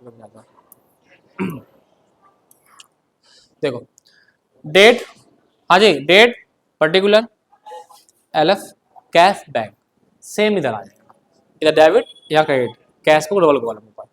अब डबल कॉलम में क्या होता है कि आपको एक चीज बता दूं कि जो चीज कैश में इफेक्ट है वो कैश में, जो बैंक में वो बैंक में। दूसरी चीज इसके अंदर आता है कॉन्ट्रा एंट्री, क्या आता है कॉन्ट्रा एंट्री। और कॉन्ट्रा एंट्री का मतलब क्या होता है कि उस ट्रांजेक्शन के अंदर कैश और बैंक दोनों का ही इम्पैक्ट हो रहा हो। जैसे कि अगर मैं पूछूं तो कॉन्ट्रा एंट्री किसमें होगा, आपने cash deposit into bank, cash deposit into bank, इसमें क्या हो गया कैश कम हो गया और बैंक बढ़ गया, कोई दिक्कत तो नहीं है, तो इसे कॉन्ट्रा एंट्री कहते हैं। और एलएफ में सी लिख देते हैं, सारा चीज बताऊंगा एक क्वेश्चन के सहायता से। आइए, started business with cash, started business with cash, आपने क्या करा भाई स्टार्ट हुआ। अब मुझे बताओ कैश बढ़ा या घटा, तो कितने से थे 50,000 से। नाम टू कैपिटल, नाम क्या लगेगा बेटा टू कैपिटल, अपोजिट नाम मैं बताऊं पहले। पे इनटू बैंक कितने का 29,000 का, आपने पे कर दिया, किसमें पे कर दिया बैंक में, तो आपके पास कैश कम होगा या बढ़ेगा, कम होगा भाई, आगे जी यहाँ पे। अब बैंक बढ़ेगा। आप देखेंगे इसके अंदर क्या लिख दिया यहाँ पे सी, सी का मतलब कॉन्ट्रा एंट्री, इसका मतलब ये ट्रांजेक्शन इधर भी हुआ होगा, समझ में आया नहीं आया, ठीक है। फिर आता है डिस्काउंट अलाउड, आपने डिस्काउंट अलाउड करा। अब मुझे बताओ डिस्काउंट अलाउड होगा क्या है, आपने जब डिस्काउंट अलाउड होगा क्या इसकी डिस्काउंट अलाउड की एंट्री इसमें दिखाओगे, नहीं दिखाओगे, उसकी नीचे जनरल एंट्री मार देंगे, क्या मार देंगे, देखो यहाँ देखो वर्किंग नोट, कोई दिक्कत तो नहीं है, हाँ तो करना पड़ेगा, नंबर कट जाएंगे। रिसीव्ड चेक फ्रॉम कमला, बताओ भाई आपने एक 395 रुपए का एक चेक रिसीव करा, बताओ एंट्री होगी नहीं होगी, जल्दी बताओ। चेक इन हैंड है क्या, ये चेक इन हैंड, इसकी जनरल एंट्री आ जाएगी, क्लियर है, कोई दिक्कत तो नहीं है। पे बिल पेबल बाय चेक, कोई बिल पे करना था उस हमें चेक के द्वारा पे करा है, बताओ बैंक कम होगा उधर कम, दिखा देंगे, कोई दिक्कत तो नहीं है, हाँ दिखा होगा। क्लियर है। लास्ट पे कर देंगे टोटल, क्या करेंगे लास्ट में, टोटल। एक एंट्री रह रही है, deposit into bank balance of cash in excess of 450। आपको क्या करा भाई, डिपॉजिट करते किसमें, बैंक में, और आपके पास बैलेंस कैश इन एक्सेस 450, तो एक्सेस कौन सा हो रहा है 450, आप देखोगे कैश में 450, और यही हमारा एक बैलेंस शीट का काम करता है हमारा। उसने क्या कर दिया ना भाई, कैश का जो है ना ये बैलेंस शीट हमें दे दिया, ये क्या balance of cash in excess 450, कि भाई कह रहा है कि जो कैश में बैलेंस है वो 450 से ज्यादा है, ठीक है। तो यही बैलेंस शीट होता है हमारा, बस 11 तो जी सीडी हो गया हमारे पास, इंपैक्ट डायरेक्ट आंसर दे दिया हमारा।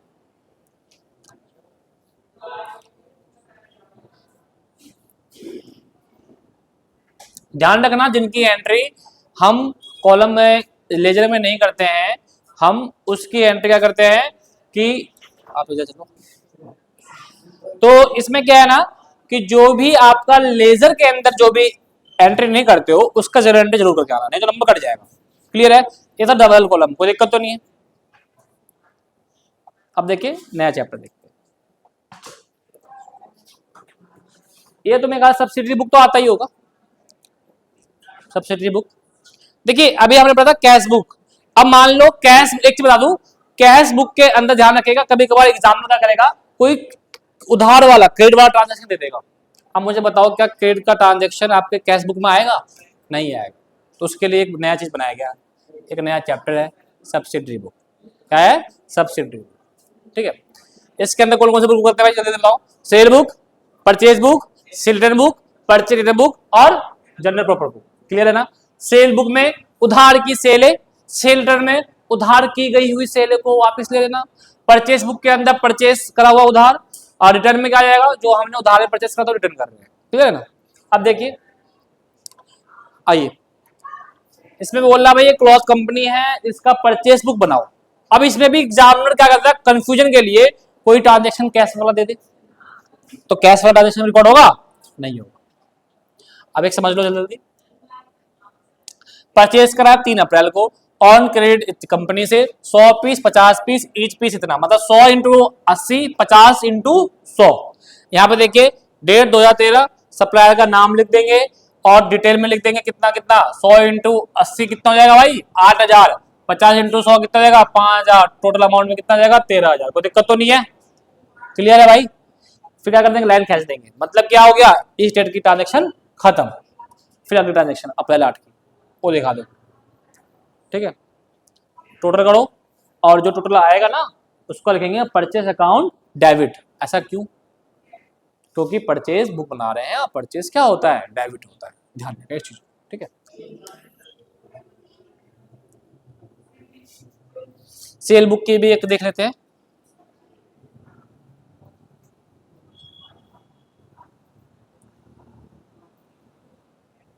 और कभी कभार बोल देगा परचेज सेल दोनों मिक्स दे देगा आपको, तो मिक्स भी बनाना पड़ जाएगा आपको।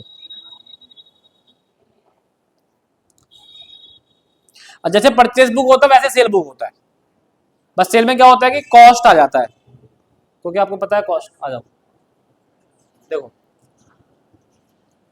सोल्ड ऑन क्रेडिट इतने का इतने का इतने का इस कंपनी को, क्या देखो सेम लिखा कंपनी का नाम, डिटेल में देख रहे हो ना, जो इसका रुपीज होगा वो देखो कितना है 10 इंटू 1100 कितना जाएगा 11000 लिखा हुआ है ना, टोटल का कैसे भी कर देंगे कोई दिक्कत नहीं है। यहाँ का लिखा हुआ है सेल अकाउंट टोटल में क्रेडिट, क्योंकि सेल क्या होता है क्रेडिट होता है। सेल बुक है देखो बिल्कुल वही है, कोई दिक्कत नहीं है। एक चीज देखना, अगर ट्रेड डिस्काउंट दिया होगा तो क्या करना होगा, माइनस करना होगा, पता है चीजें को। तो अगर मान लो कोई चीज का कैरिज देगा, क्या करो कैरिज या वेजेस, तो एक वेजेस को क्या करते हैं यहाँ पे ऐड, क्या करते हैं यहाँ पे ऐड करके दिखा देते हैं, कोई दिक्कत तो नहीं है, ठीक है। पैकिंग, पैकिंग होता है ना, वो भी क्या होता है कॉस्ट में ऐड हो जाता है, ठीक है। ये सेल बुक, परचेज बुक और सेल रिटर्न भी सेम ही है, परचेज रिटर्न भी आपका सेम ही है, पर नाम चेंज करना है आपको। अब आगे देखिए डेप्रिसिएशन, आवाज नहीं, डेप्रिसिएशन में आपको एसएलएम डब्ल्यूडीवी, और उसमें जो क्वेश्चन आते हैं दो प्रकार के आते हैं, एक होता है विदाउट प्रोविजन और एक होता है विद प्रोविजन। ठीक है, पेपर में मुझे जहां तक उम्मीद है कि आपका विद प्रोविजन वाला क्वेश्चन है। अब विद प्रोविजन में मैंने बताया था आपको कि जब विद प्रोविजन होता है, एक बार देख लो, पहले मैं समझा देता हूं आपको।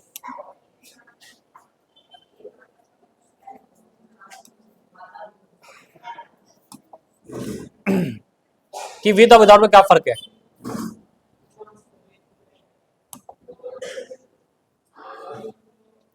देखो, अगर हम बात करते हैं कि भाई देखो,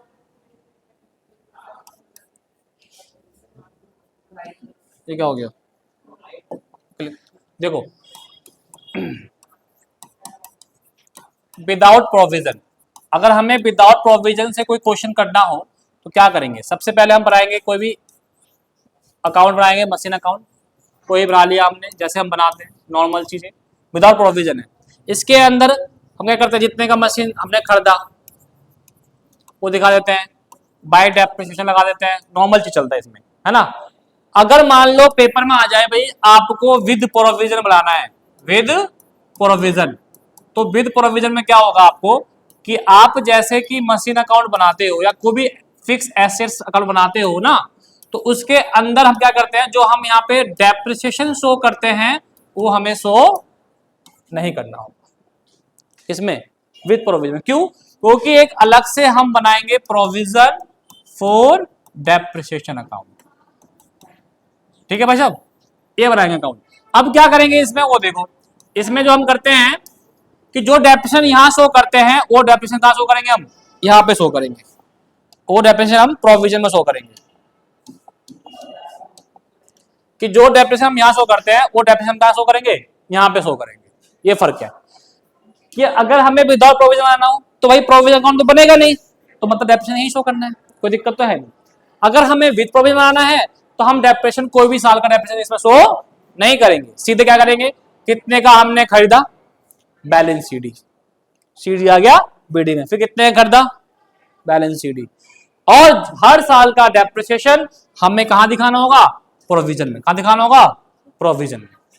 यहां दिखाया डेप्रिसिएशन, बैलेंस सीडी, काम खत्म। वो बैलेंस शीट कह रहा हूं, प्रॉफिट एंड लॉस करके काम खत्म, है ना, ये चीज है, ये फर्क है। अब देखो क्वेश्चन में, देखो क्वेश्चन है तो हिसाब देख लेते हैं। पेपर में ज्यादातर हमें ये वाला क्वेश्चन मिलता है कि भाई प्रोविजन अकाउंट बनाना है आपको। अच्छा, और भी अकाउंट बनता है, कौन सा पता है ना, डिस्पोजल अकाउंट।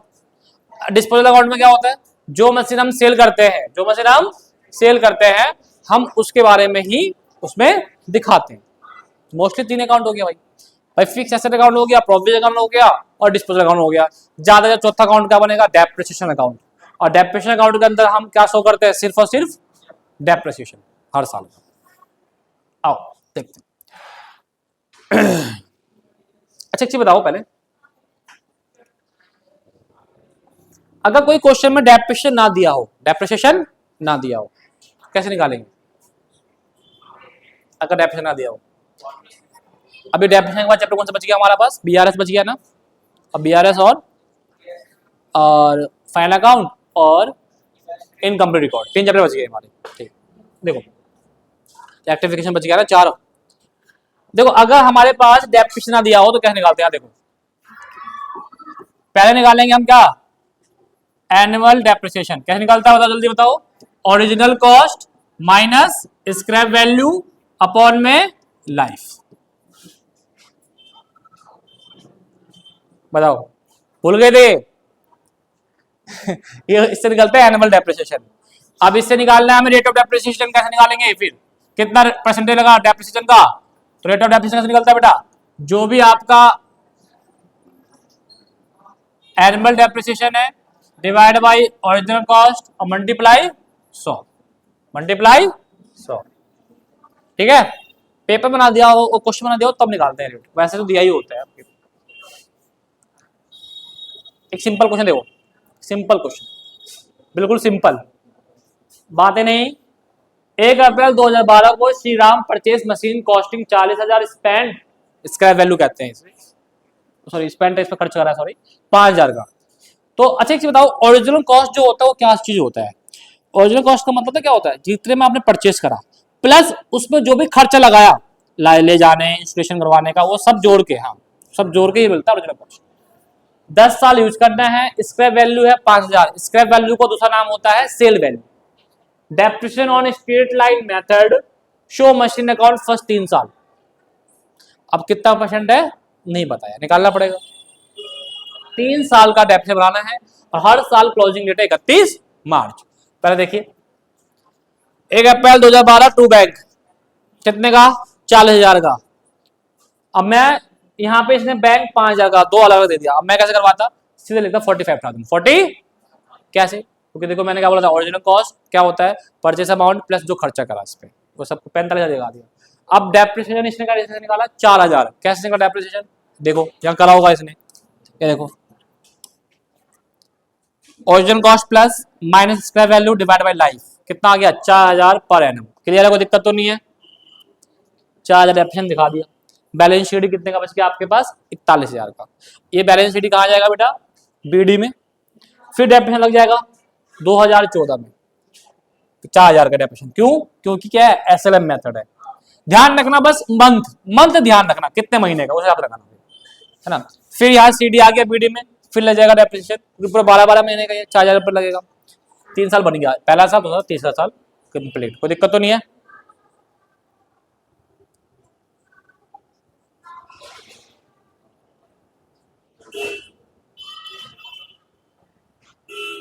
अब देखो, अब हम ऐसा क्वेश्चन करते हैं जिसमें कि 2 मशीन खरीदा हो, 1 मशीन बेचा हो, है ना। अरे देखो एक चीज बता दूं, जब आप कोई मशीन को खरीदते बेचते हो ना तो उसमें आपको प्रॉफिट लॉस निकालना सिखा देता हूं मैं। जब कोई मशीन खरीदते बेचते हो तो प्रॉफिट लॉस होगा नहीं होगा, वो कैसे निकालेंगे सीखो। देखो अगर आपने कोई भी मशीन बेचा है,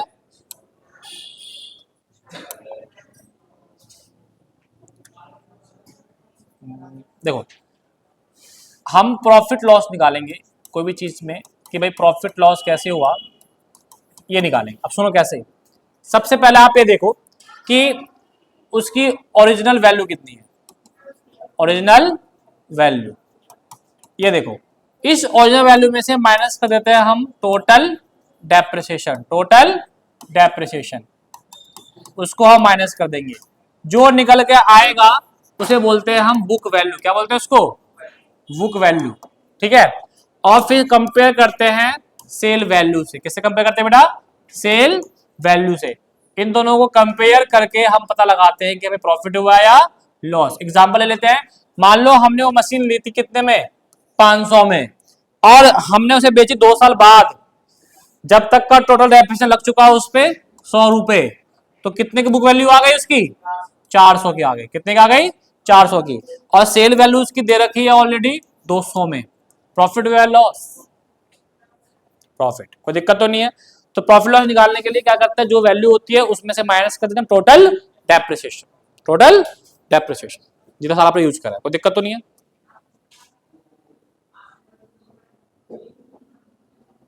देखो ये हमारे पास क्वेश्चन आ गया, समझिए। 1 अप्रैल 2011 एक मशीन परचेस करा 2,40,000 रुपए, खर्च करा उस पर 10,000 का, है ना। अक्टूबर 2011 एक एडिशनल मशीन ले लिया कितने का 1 लाख का परचेस। 1 अक्टूबर 2013 को मशीन परचेस, 1 अप्रैल 2011 सोल्ड। पहली मशीन हमने क्या कर दी, सोल्ड कर दी। टोटल दो मशीन लिया इसमें हमने, और हमने पहली मशीन सोल्ड कर दी। कितने में सोल्ड कर दी भाई साहब 1,40,000। Same date, on the same date new machine purchase. तीसरी मशीन और खरीद ली, तीसरी मशीन और खरीद ली जिसकी कॉस्ट थी कितने की 2 लाख की। So machine account first 4 financial year, depreciation 5% per annum, straight line method है। कोई दिक्कत तो नहीं है। अब देखो सबसे पहले बनाओगे फॉर्मेट। पहले मशीन खरीदी 2011 में, कितने कर दिया हमने 2.5 लाख, 2,40,000 प्लस 10 2.5 लाख, कोई काम खत्म। फिर हमने 1 अक्टूबर 2011 में कर दी, तो इसी सेशन में आएगा, इसी सेशन में आएगा टू बैंक 2 क्या मशीन 2, शॉर्ट में लिख दो M2, 1 लाख। अब हम लगाएंगे डेप्रिसिएशन, क्या लगाएंगे हम उस पे डेप्रिसिएशन। M1 पे अलग, M2 पे अलग। M1 पे कितने मंथ का वो देखो भाई, 1 अप्रैल से 31 मार्च 2011 पूरे 12 महीने। ये अक्टूबर से लगेगा मार्च तक 6 महीने, तो 6 महीने का रेफ लगा देंगे, कोई दिक्कत तो नहीं है। अब क्या करेंगे balance CD, balance CD, CD भी 2 आएगा, M1 का अलग M2 का, मैं भी ऐसे करवाया था, अलग अलग आ जाएगा भाई। 2,45,000 में से 12,500 घटा दोगे 2,37,500 M1 का आ जाएगा। M2 का 1 लाख में से 25 घटा दोगे M2 का आ जाएगा, कोई दिक्कत तो नहीं है। अब आ जाए हमारे पास नेक्स्ट ईयर हमने 2012 में, ये जो CD है किस में आ जाएगा, BD में। यहाँ 31 मार्च 2011 है ना, और फिर यहाँ पे आ जाएगा आपका, यहाँ करेक्शन है यहाँ पे 31 मार्च 2011 ना कि 31 मार्च 2012 आएगा यहाँ पे, ठीक है 12, ठीक है 1 अप्रैल 2012 ये आ गया, CD आ गया। फिर 2013 में डेप्रिसिएशन लगेगा, दोनों का डेप्रिसिएशन लगेगा, फिर बैलेंस CD आएगा। अब फिर ये CD आ जाएगा किसमें, BD में, ठीक है। अब क्या हुआ, इस साल उसने पहली मशीन बेच दी, पहली मशीन बेच दी, कितने बेची, 1,43,000 में बेची, टू बैंक करके हम दिखा देंगे, काम खत्म भाई, M1 सोल्ड हो गया। अब सोल्ड हो गया तो अब इसका निकालोगे भाई प्रॉफिट लॉस कितना है। अब ये समझो पहले, M1 का अप्रैल से अक्टूबर तक कितने मंथ हो गए, 6 महीने, तो M1 पे 6 महीने का डेप्रिसिएशन लगाओगे, पहले 6 महीने का डेप्रिसिएशन M1 का लगा दिया, इतना आया। अब सर प्रॉफिट लॉस निकालना सिखाओ, मैंने तो फॉर्मूला तुम्हें बताया था। और यहाँ पे क्या है, आप ये चेक करो, इस जिस साल बेचा है उस साल की इसकी बैलेंस BD कितनी है, उस साल की बैलेंस BD कितनी है। देखो, एक तो मैंने बताया था कि भाई जितने का हमने खरीदा उसमें से टोटल डेप्रिसिएशन माइनस कर दो, ठीक है। वो थोड़ा सा आपको, आप देखो ना, यहाँ देखो 2,50,000 में खरीदा था, टोटल डेप्रिसिएशन कितना कितना है, चलो देख लो, 12,500 यहाँ पर है, 12,500 यहाँ पे है, कितना का 25,000 हो गए, समझना। और एक डेप्रिसिएशन कहाँ है, ए 6,250। तो भाई अगर मैं बात करता हूँ 2,50,000 में से माइनस कितना हो जाएगा, 25,000 और 6, 31,250, 31,250। तो क्या निकल कर जाएगा उसका बुक वैल्यू, क्या निकल जाएगा उसका बुक वैल्यू। अब जो भी बुक वैल्यू आएगा निकाल कर देख लेते हैं। देखो आपका आ गया 2.5 लाख, माइनस आ गया आपका 31,250, क्या आ गया आपका 21,875। अब कितने बेचा इसने, 1,43,000, 1,43,000। अब इसमें से क्या कर दोगे माइनस, 1,43,000, 40,000 है ना, तो आपका लॉस आ गया 7,5,750 आ गया, 7,550। ये होता है लॉन्ग मेथड। अब शॉर्टकट मेथड सीख लो। देखो सिंपल, देखो जिस साल हम बेच रहे हैं उस साल की उसकी बैलेंस BD कितनी है, उस साल की बैलेंस BD कितनी है, 2 लाख, समझना चाहिए, समझना कितनी, 2,25,000 है। डेप्रिसिएशन इस साल कितना लगा, इसका कितना लगा, माइनस कर दो, सीधे माइनस करोगे, 2,25,000 माइनस 6,250, जितना अमाउंट आ गया आपका भाई, इसमें से माइनस कर इतना अमाउंट आ गया, सीधा निकल गया वो बुक वैल्यू, क्या निकल गया वो बुक वैल्यू। भाई इस साल की इस मशीन की बुक वैल्यू कितनी है, इतनी है, मेरे पास जो आया है वो निकल गया, यहाँ देखो 2,25,000 माइनस कर दिया आपने 6,250, जो वैल्यू निकल के आई है मेरे पास 2,18,750। सेल कितने में करा उसने, 1,43,000। अब देखो जैसे ही माइनस करेंगे 1,43,000, सिंपल आंसर बिल्कुल करेक्ट मार दिया, 7,5,750, ठीक है, क्लियर है। तो इस हिसाब से आपका शॉर्टकट के लिए क्या करना है, जिस साल बेचा है उसी साल की बैलेंस BD देख लेना, उस बैलेंस BD को उसी साल के डेप्रिसिएशन से माइनस कर देना, बुक वैल्यू निकल जाएगी। अगर मान लो, हेलो, मान लो अगर उस साल डेप्रिसिएशन लगा ही नहीं, तो इसमें से क्या माइनस होगा, फिर 0, क्या माइनस होगा, 0, ठीक है। और स्थिर वैल्यू तुम्हारे पास गिवन ही है, कोई दिक्कत तो नहीं है। कौन सा मेथड इजी लगा, ये वाला या लंबा वाला, ये वाला इजी है, ठीक है, ये तो बहुत लॉन्ग पड़ जाता है। अब सिंपल हो गया भाई, प्रॉफिट इधर दिखाते हैं, लॉस सॉरी, अब प्रॉफिट हुआ तो प्रॉफिट इधर दिखाते हैं, कोई दिक्कत तो नहीं है, लॉस इधर दिखाते हैं।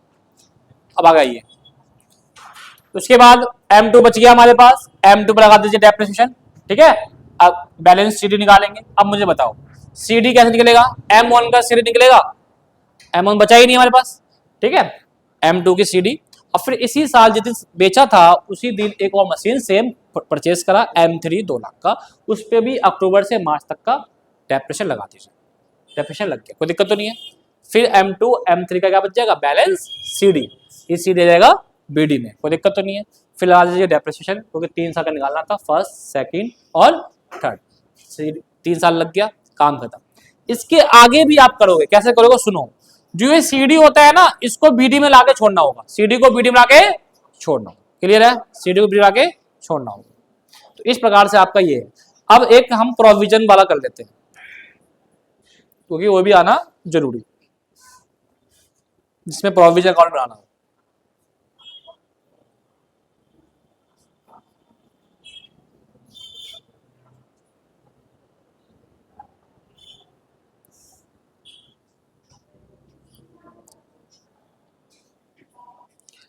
इसमें ध्यान रखने वाली चीजें होती है कि डेट का, अगर आपने डेट को ध्यान रखा तो क्वेश्चन गलत हो जाएगा आपका। डिस्पोजल अकाउंट है ये, नहीं देखो ये डेप्रिसिएशन अकाउंट में देख ही लो, यहाँ देखो डेप्रिसिएशन अकाउंट में हम क्या शो करते हैं, सिर्फ डेप्रिसिएशन। क्या शो करते हैं? सिर्फ डेप्रिसिएशन। किधर शो करते हैं? आपको पता है कि एसेट्स अकाउंट में डेप्रिसिएशन इधर शो करते हैं, इधर शो करते हैं, और डेप्रिसिएशन में शो इधर होगा, अपोजिट डायरेक्शन में, मतलब इधर से डेप्रिसिएशन यहाँ आ जाएगा, कोई दिक्कत तो नहीं है। जैसे कि यहाँ देखो सिखा रहा हूं मैं, जैसे कि आपका क्या होगा भाई, डेप्रिसिएशन अकाउंट से पहले आप बनाते थे कौन सा अकाउंट? Fix assets account. इसमें मशीन अकाउंट बन गया, और मशीन अकाउंट बन गया, और डेप्रिसिएशन आप कहाँ शो करते हैं? इधर शो करते हैं, डेप्रिसिएशन करते हैं। तो इधर से डेप्रिसिएशन कहाँ आ जाएगा? इधर आ जाएगा। क्लियर है ना? नाम का लिखा जाएगा यहाँ पे, जिस अकाउंट से आया है, टू मशीन अकाउंट। डेट वही, जो डेट यहाँ लिखा होगा वही डेट यहाँ आएगा। क्लियर है? जितने का वैल्यू वो लिख दिया, इधर ही सेम इधर आ जाओ, सेम ही डेट को इधर भी सेम डेट आएगा, और प्रॉफिट लॉस लिखा जाता है। क्यों लिखा जाता है प्रॉफिट लॉस? क्योंकि डेप्रिसिएशन कहाँ शो करते हैं हम? Profit loss. आपको फाइनल अकाउंट करवाया होगा तो प्रॉफिट लॉस अकाउंट में जो डेप्रिसिएशन शो करते हो ना तुम, तो ये चीज है। और यहाँ पे क्लोज, कोई बैलेंस CD नहीं आएगा, कोई बैलेंस CD BD नहीं आएगा, हर साल का अलग अलग क्लोज होता रहेगा, इसी को डेप्रिसिएशन अकाउंट कहते हैं।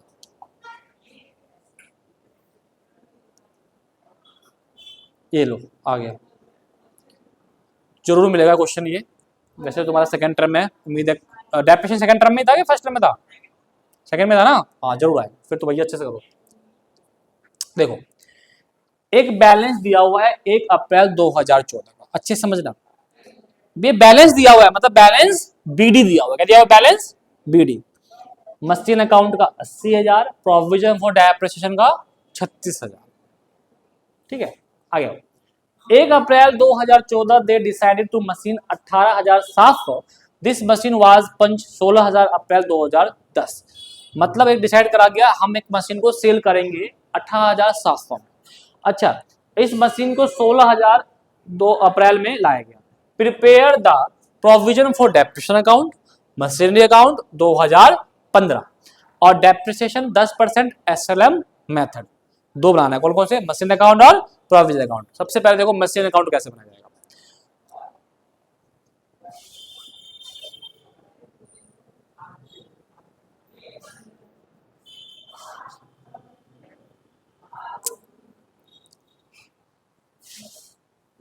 देखो ये है आपका मशीन अकाउंट, ठीक है।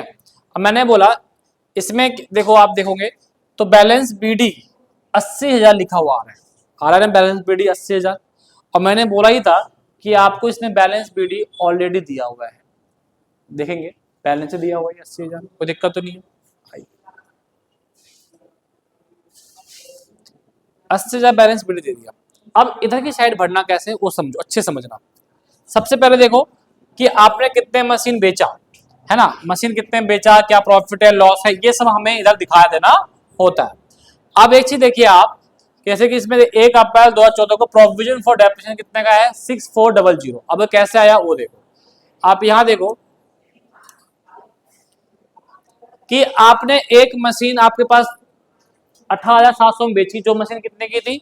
16,000 की, 2010 में। तो इसका मतलब जो ये 80,000 है, इसमें जो 16,000 वाला पार्ट ऑफ मशीन बोलते हैं इसे। यहां देखेंगे आप, मैं दिखाता हूं पार्ट ऑफ मशीन कैसे होता है सेल, वो समझो। मान लो एक मशीन की वैल्यू थी आपकी पूरे की 80,000, इसमें से आपने इसे 2 टुकड़ों में बांट दिया। एक आपने बांट दिया कौन सा वाला? 16,000 वाला। कौन सा वाला? 16,000 वाला। अब फिर कितने वाला बचा? 64,000 वाला। इसको हम बोलते हैं सोल्ड, और इसको बोलते हैं हम होल्ड, कि भाई अभी मेरे पास है। मान लो आपके पास 4 गेंद है, उसमें 1 गेंद बेच दिया आपने, 3 गेंद बचा हुआ है। तो वही कहानी इसमें है कि जो बेचा ना मशीन 18,700 में, उसको 2010 में कितने में लिया था? 16,000 में। कितने लिया था हमने? 16,000 मिल गया था। तो इसका मतलब क्या होगा कि 80,000 में दो पार्ट हो गए, 16,000 वाला पार्ट अलग और 64,000 वाला पार्ट अलग। अब आओ कहानी देखो, देखो 64,000 का मशीन हमारा बचा हुआ है, उस पर अगर 10% डेप्थ लगाओगे तो कितना डेप्थ लगेगा? 64,000 का। कोई दिक्कत तो नहीं है, ठीक है। अब बात करते हैं सर कितने एमबी का प्रॉफिट लॉस, उसके लिए यहां देखो, पहले प्रोविजन फॉर डेप्रिसिएशन अकाउंट बनाओगे। प्रोविजन फॉर डेप्रिसिएशन अकाउंट की बैलेंस शीट किधर आती है? इधर या इधर? बताओ इधर, क्योंकि प्रोविजन फॉर डेप्रिसिएशन अकाउंट क्या होते हैं? लायबिलिटी होती है, और लायबिलिटी की बैलेंस शीट हमेशा किसमें होती है? क्रेडिट में होती है। 36 जगह आगे कोई दिक्कत है नहीं। अच्छा मैंने बोला था कि भाई डेप्रिसिएशन लगेगा 64,000 पे 10%, 6400 आगे कोई दिक्कत तो नहीं है, ठीक है। अब आपको देखो मशीनरी आपके पास 6400 जो डेप्रिसिएशन लगा था वो दिखा दोगे, बैलेंस शीट कितने का बच गया? 36,000 का। बैलेंस शीट कितना बच भाई? 36,000 का। अब तुमको सर ये कैसे बचा 36,000? तो यहाँ देखो पहले बैलेंस शीट दे रखा 3600 का, डेप्रिसिएशन लग गया 6400 का, ठीक है। और यही डेप्रिसिएशन आपको कहाँ लगता है? देखो यहाँ लिखा जो मशीन सोल्ड हुआ, जो मशीन आपका सोल्ड हो गया उसका डेप्रिसिएशन 6400। अब बैलेंसिंग फिगर आप करोगे, इसको दोनों को टोटल करोगे, आपका बैलेंस शीट ही यहाँ पे क्लियर हो जाएगा। अब यही 6400 यहाँ देखो ट्रांसफर हुआ गया, यही 6400 यहाँ चला गया, यहाँ चला गया। अब कितने में प्रॉफिट लॉस हुआ वो पता कहाँ चलेगा? तो देखो बेचा कितने में, वो देखो पहले बेचा कितने में, 18,700 में बेचा है, और खरीदा कितने में था इसने? 16,000 में। डेप्रिसिएशन कितना लग गया? 6400 का, है ना भाई? 64 डेप्रिसिएशन लगेगा ना। अब यहाँ पे हमें कितना का दिखा रहा है प्रॉफिट लॉस? 900 का। अब ये 900 प्रॉफिट लॉस कैसे आया? तो आपको ये देखना है कि भाई 2010 में इसकी वैल्यू कितने की थी? चेक करिए, 2010 में 16,000 की वैल्यू थी, और हमने अकाउंट बना रहे हैं 2015, 2010 से 2015 तक का, 2010 से 2015 तक का डेप्रिसिएशन बताओ कितना हो जाएगा? 2010 से 2015 तक का डेप्रिसिएशन कितना हो जाएगा? चेक कर लेते हैं। 16,000 की वैल्यू थी, उसका 10% कितना होगा? 1600 हो गया ना, 1600, और 5 साल ही होगा ना, 5 साल हो गया तो 1600 एक साल का, 5 साल 16 पंचे 80, 8,000 है ना भाई? 8,000 का डेप्रिसिएशन तो है ही। तो आप देखोगे कि भाई 16,000 में 8,000 तो 8,000 का पार्टी बचा, है ना? आप यहाँ देखोगे तो कितने का प्रॉफिट लॉस दिख रहा है? तो देखो भाई मतलब 8,700 में बेच दिया उसने, 8,700 में फिर बेच दिया, 900 का उसे प्रॉफिट लॉस हो जाएगा। तो ये चीजें करने के प्रति कैसे कि भाई टोटल आपने कितने साल, आपने यहाँ पे देखना है कि आप वो मशीन कब खरीदी थी, कौन से साल में, और उसकी वैल्यू क्या थी, और आप जब बेच रहे हैं सारा डेप्रिसिएशन निकालना पड़ेगा आपको, ये चीज निकालनी पड़ेगी इसी से। और फिर ये देखो प्रोविजन और डेप्रिसिएशन अकाउंट तो इजी होता है, मेन पार्ट होता है आपका एसेट्स अकाउंट, मैन एसेट्स होता है। अब देखो प्रोविजन का अमाउंट तुरंत मैंने बता दिया आपको, भाई 1600 का मशीन एक था, 64 का 1000 का एक था, 64,000 10%, 6400 डेप्रिसिएशन लग गया, खत्म। क्यों लगा? अब एक चीज देखो, यहाँ पे उस मशीन की डेप्रिसिएशन लगाते हैं जो हमारे पास है, जो हमारे पास है और यहाँ पे कौन सी मशीन की डेप्रिसिएशन लगती है? जो हमारे पास से चलेगी, लिखा भी होगा ना, ऑन मशीन सोल्ड, और मशीन सोल्ड, ये ध्यान रखना। ये देखो पूरा वर्किंग नोट यहाँ करा हुआ है, देखो 16,000, 6400 माइनस 9600 है ना, 1600 इंटू 4 आ गया ना, 4 साल का 6400 आ गया, हमने 5 साल का बोला था 6400, 9600 आ गया, 9600। अब 8700 क्या हो जाएगा उसमें से? वैल्यू, सेल वैल्यू, तो 900 का आपका प्रॉफिट लॉस है, 900 का प्रॉफिट लॉस है। और देखो इस क्वेश्चन में 8700 ये 8700, 8700, ये 8700 1 नहीं है इसमें, ठीक है, 1800 गलत है। तो प्रोविजन अकाउंट और डेप्रिसिएशन अकाउंट बनाया कैसे जाता है? एक क्वेश्चन और देखो फिर चैप्टर खत्म कर देंगे। देखो कितने का मशीन अकाउंट है? 20 लाख का। प्रोविजन कितने का है? 8 लाख का, बुक का क्वेश्चन है ये, ठीक है, 2012 का। 2012 में हमने डिसाइड करा एक मशीन हमने सेल कर रहे हैं कितने का? 5 लाख का। उस मशीन को कितने परचेस कर रहा हमने? 7.5 लाख का। साल कौन सा है? 2009। कोई दिक्कत तो नहीं है यहाँ पे? भाई बेचा कितने में? 5 लाख में। खर्चा कब था? 2009 में। कितने में? 7.5 लाख। आ जाओ, prepaid machine account provision account 2013, ठीक है, 10% SLM मेथड, ठीक है। अब सीधे बनाएंगे सर मशीन अकाउंट और 2 लाख का बैलेंस वीडियो दिखा दो पहले,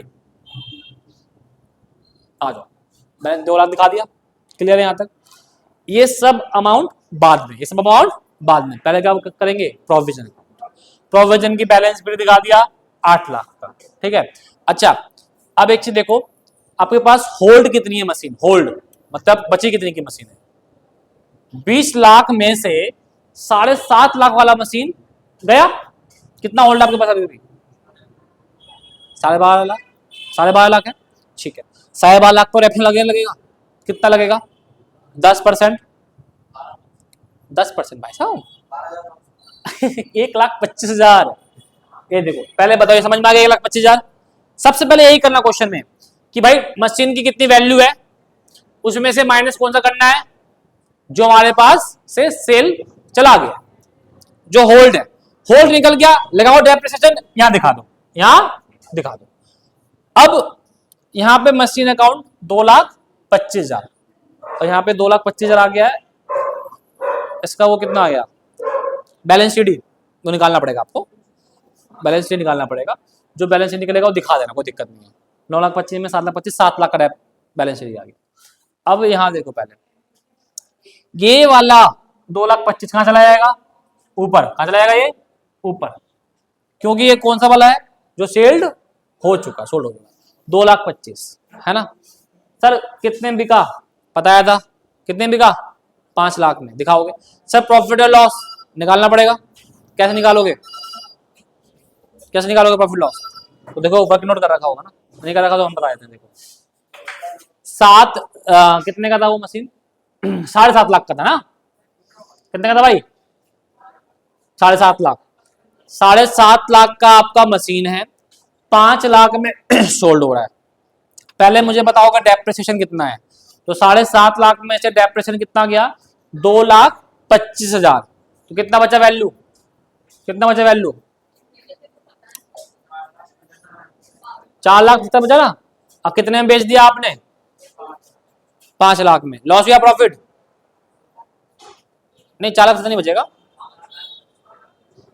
5,25,000 बचेगा ना, 5,25,000 बचा, और 5 लाख में बेच दिया, तो 25,000 का लॉस हो गया हमारे पास, और 25,000 का लॉस हमने यहां दिखा दिया। क्लियर है ना कोई दिक्कत तो नहीं है। मतलब इस टाइप के क्वेश्चन में सबसे पहले देखो, सबसे पहले कौन कौन से चीजें भरनी है वो देखो। पहले एसेट्स में बैलेंस बीडी भर दो, प्रोविजन में बैलेंस बीडी भर दो, फिर देखो कि आपके पास कौन सी मशीन होल्ड है, उस पर डेफिनेट लगा के ये भर दो, भर दिया। फिर जो मशीन बेचा उस पर डेफिनेट लगा के ये भर दो, ये भर दिया। और यही डेफिनेट कहां चला जाएगा, यहां पे कितने में बेची वो दिखा दो। अब प्रॉफिट लॉस तुम्हें निकालना आराम से आता है, जो मशीन की वैल्यू थी उसमें से माइनस कर दोगे ये डेप्रिसिएशन, बुक वैल्यू आ गई, कंपेयर कर लोगे सेल वैल्यू से, प्रॉफिट हुआ इधर, लॉस हुआ तो इधर। क्लियर है ना, ये कर लेना एक दो क्वेश्चन प्रैक्टिस में, क्योंकि इंपोर्टेंट है, ठीक है। अब देखो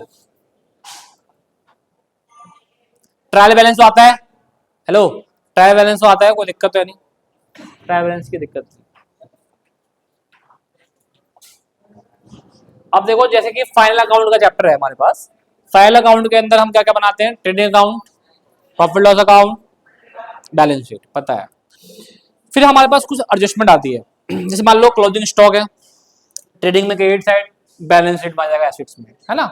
मान लो कोई भी आउटस्टैंडिंग एक्सपेंस है, तो क्या हो जाएगा, आउटस्टैंडिंग एक्सपेंस ऐड हो जाता है रिलेवेंट एक्सपेंस के अंदर, और लायबिलिटी में आ जाता है। कोई प्रीपेड एक्सपेंस है तो रिलेवेंट एक्सपेंस में माइनस हो जाता है, और एसेट्स में आ जाता है, ठीक है। और फिर उसके बाद आपके पास कोई मेजर कमीशन है, तो आपका प्रॉफिट लॉस में आ जाता है, पता ही आपको, डेबिट साइड, और लायबिलिटी में आ जाता है।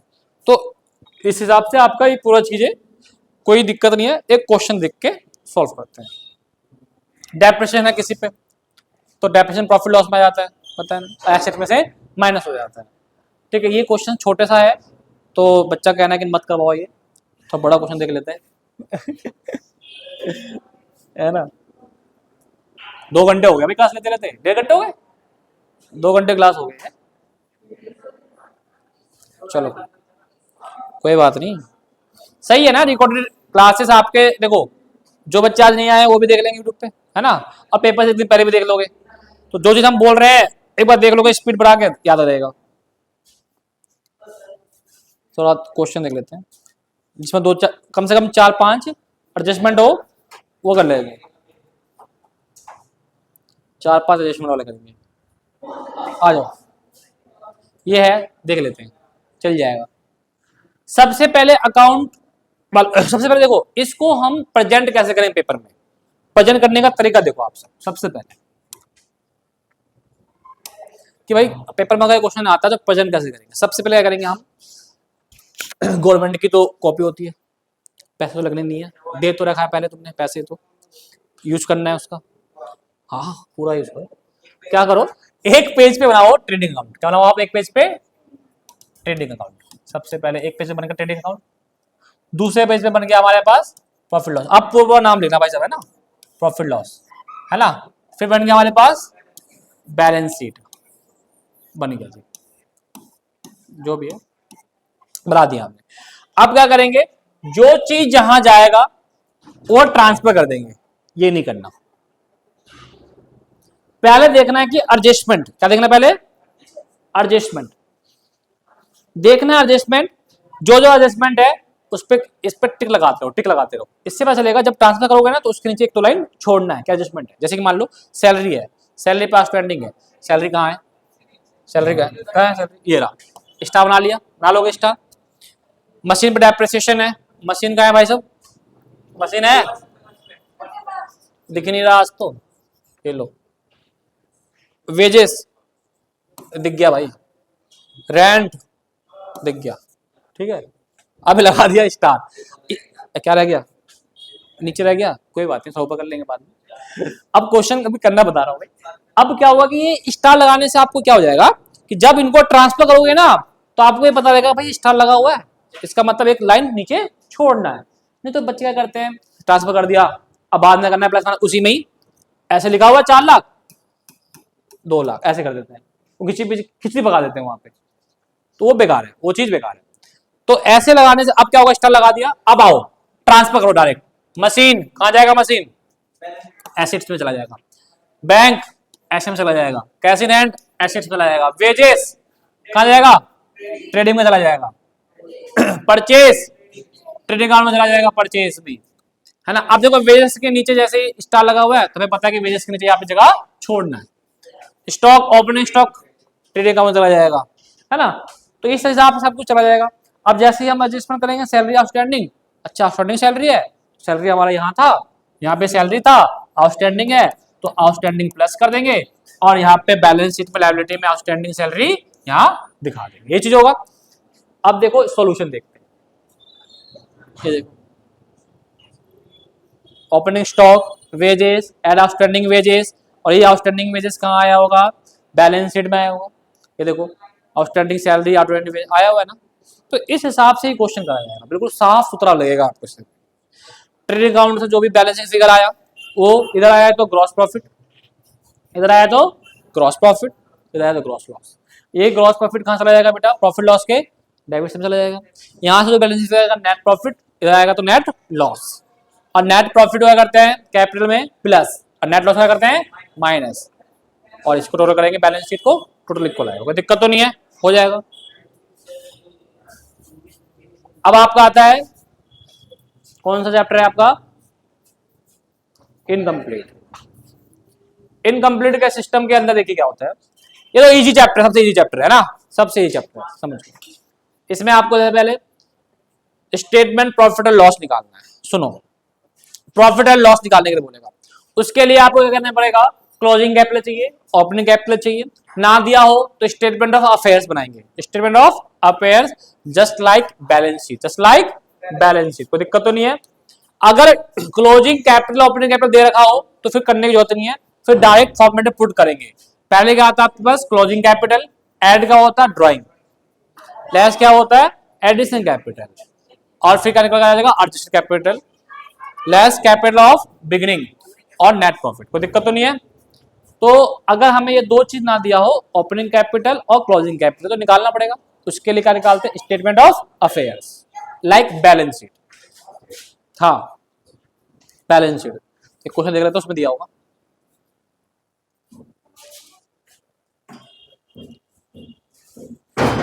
देखो किसना बिजनेस स्टार्ट करा है 2012, राइट, और विद कैपिटल इतना, और 2013 के ये डाटा दिया हुआ है, 2013 का डाटा दिया हुआ है, ठीक है। इसके बाद 1200 का एक संडे क्रेडिटर है, 1000 ब्रदर ऑन डेट, विड्रॉ 200 रुपए per month, private expense. Profit बताओ क्या होगा। अब सुनो, अब क्या आपके पास 2013 का कोई कैपिटल दे रखा है? 2013 का कैपिटल निकालेंगे, 2013 का निकालेंगे बेटा कैपिटल। सुनो, 2013 कैपिटल निकालने के लिए statement of affairs as on March 2013, सारे एसेट्स दे रखे डाटा लिख देंगे, लायबिलिटी दे रखा डाटा निकाल देंगे, सीधे हमारा निकल जाएगा बैलेंसिंग फिगर में, जो इधर आता है लायबिलिटी में वो निकलता है कैपिटल और 2013। अब हमारे पास सीधे आ जाएंगे, हमारे पास 2013 कैपिटल निकल गया, जिसको बोलते हैं क्लोजिंग कैपिटल, ये दिखा दिया। ड्राइंग 200 रुपए महीने से था, 200 इंटू 12 2400 आ गया, दोनों को प्लस करके ही आ गया। लेस कर देंगे, ओपनिंग कैपिटल तो दिया हुआ था, ऊपर दिया हुआ है, आंसर आ गया आपके पास प्रॉफिट 5600 का।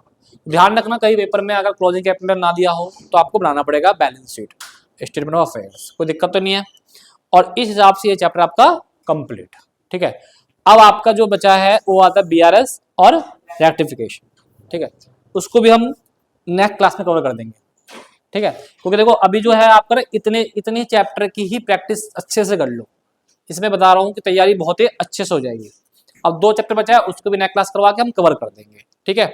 तो घर पे जाके करना है कि जो भी मेरे ऐप पे जो पीडीएफ पड़े हैं ना प्रैक्टिकल प्रॉब्लम, उनमें हर प्रैक्टिकल प्रॉब्लम में कम से कम 4-4 क्वेश्चन तो खुद करो आप, 4-4 क्वेश्चन, मतलब 20 से 25 क्वेश्चन की प्रैक्टिस आप सब कर लो, ताकि आपकी तैयारी अच्छे से हो जाएगी। और ध्यान रखना पेपर में हमेशा फॉर्मेट जो होगा वो किससे बनेगा, किससे बनेगा फॉर्मेट, पेन से मत करना, ठीक है भाई।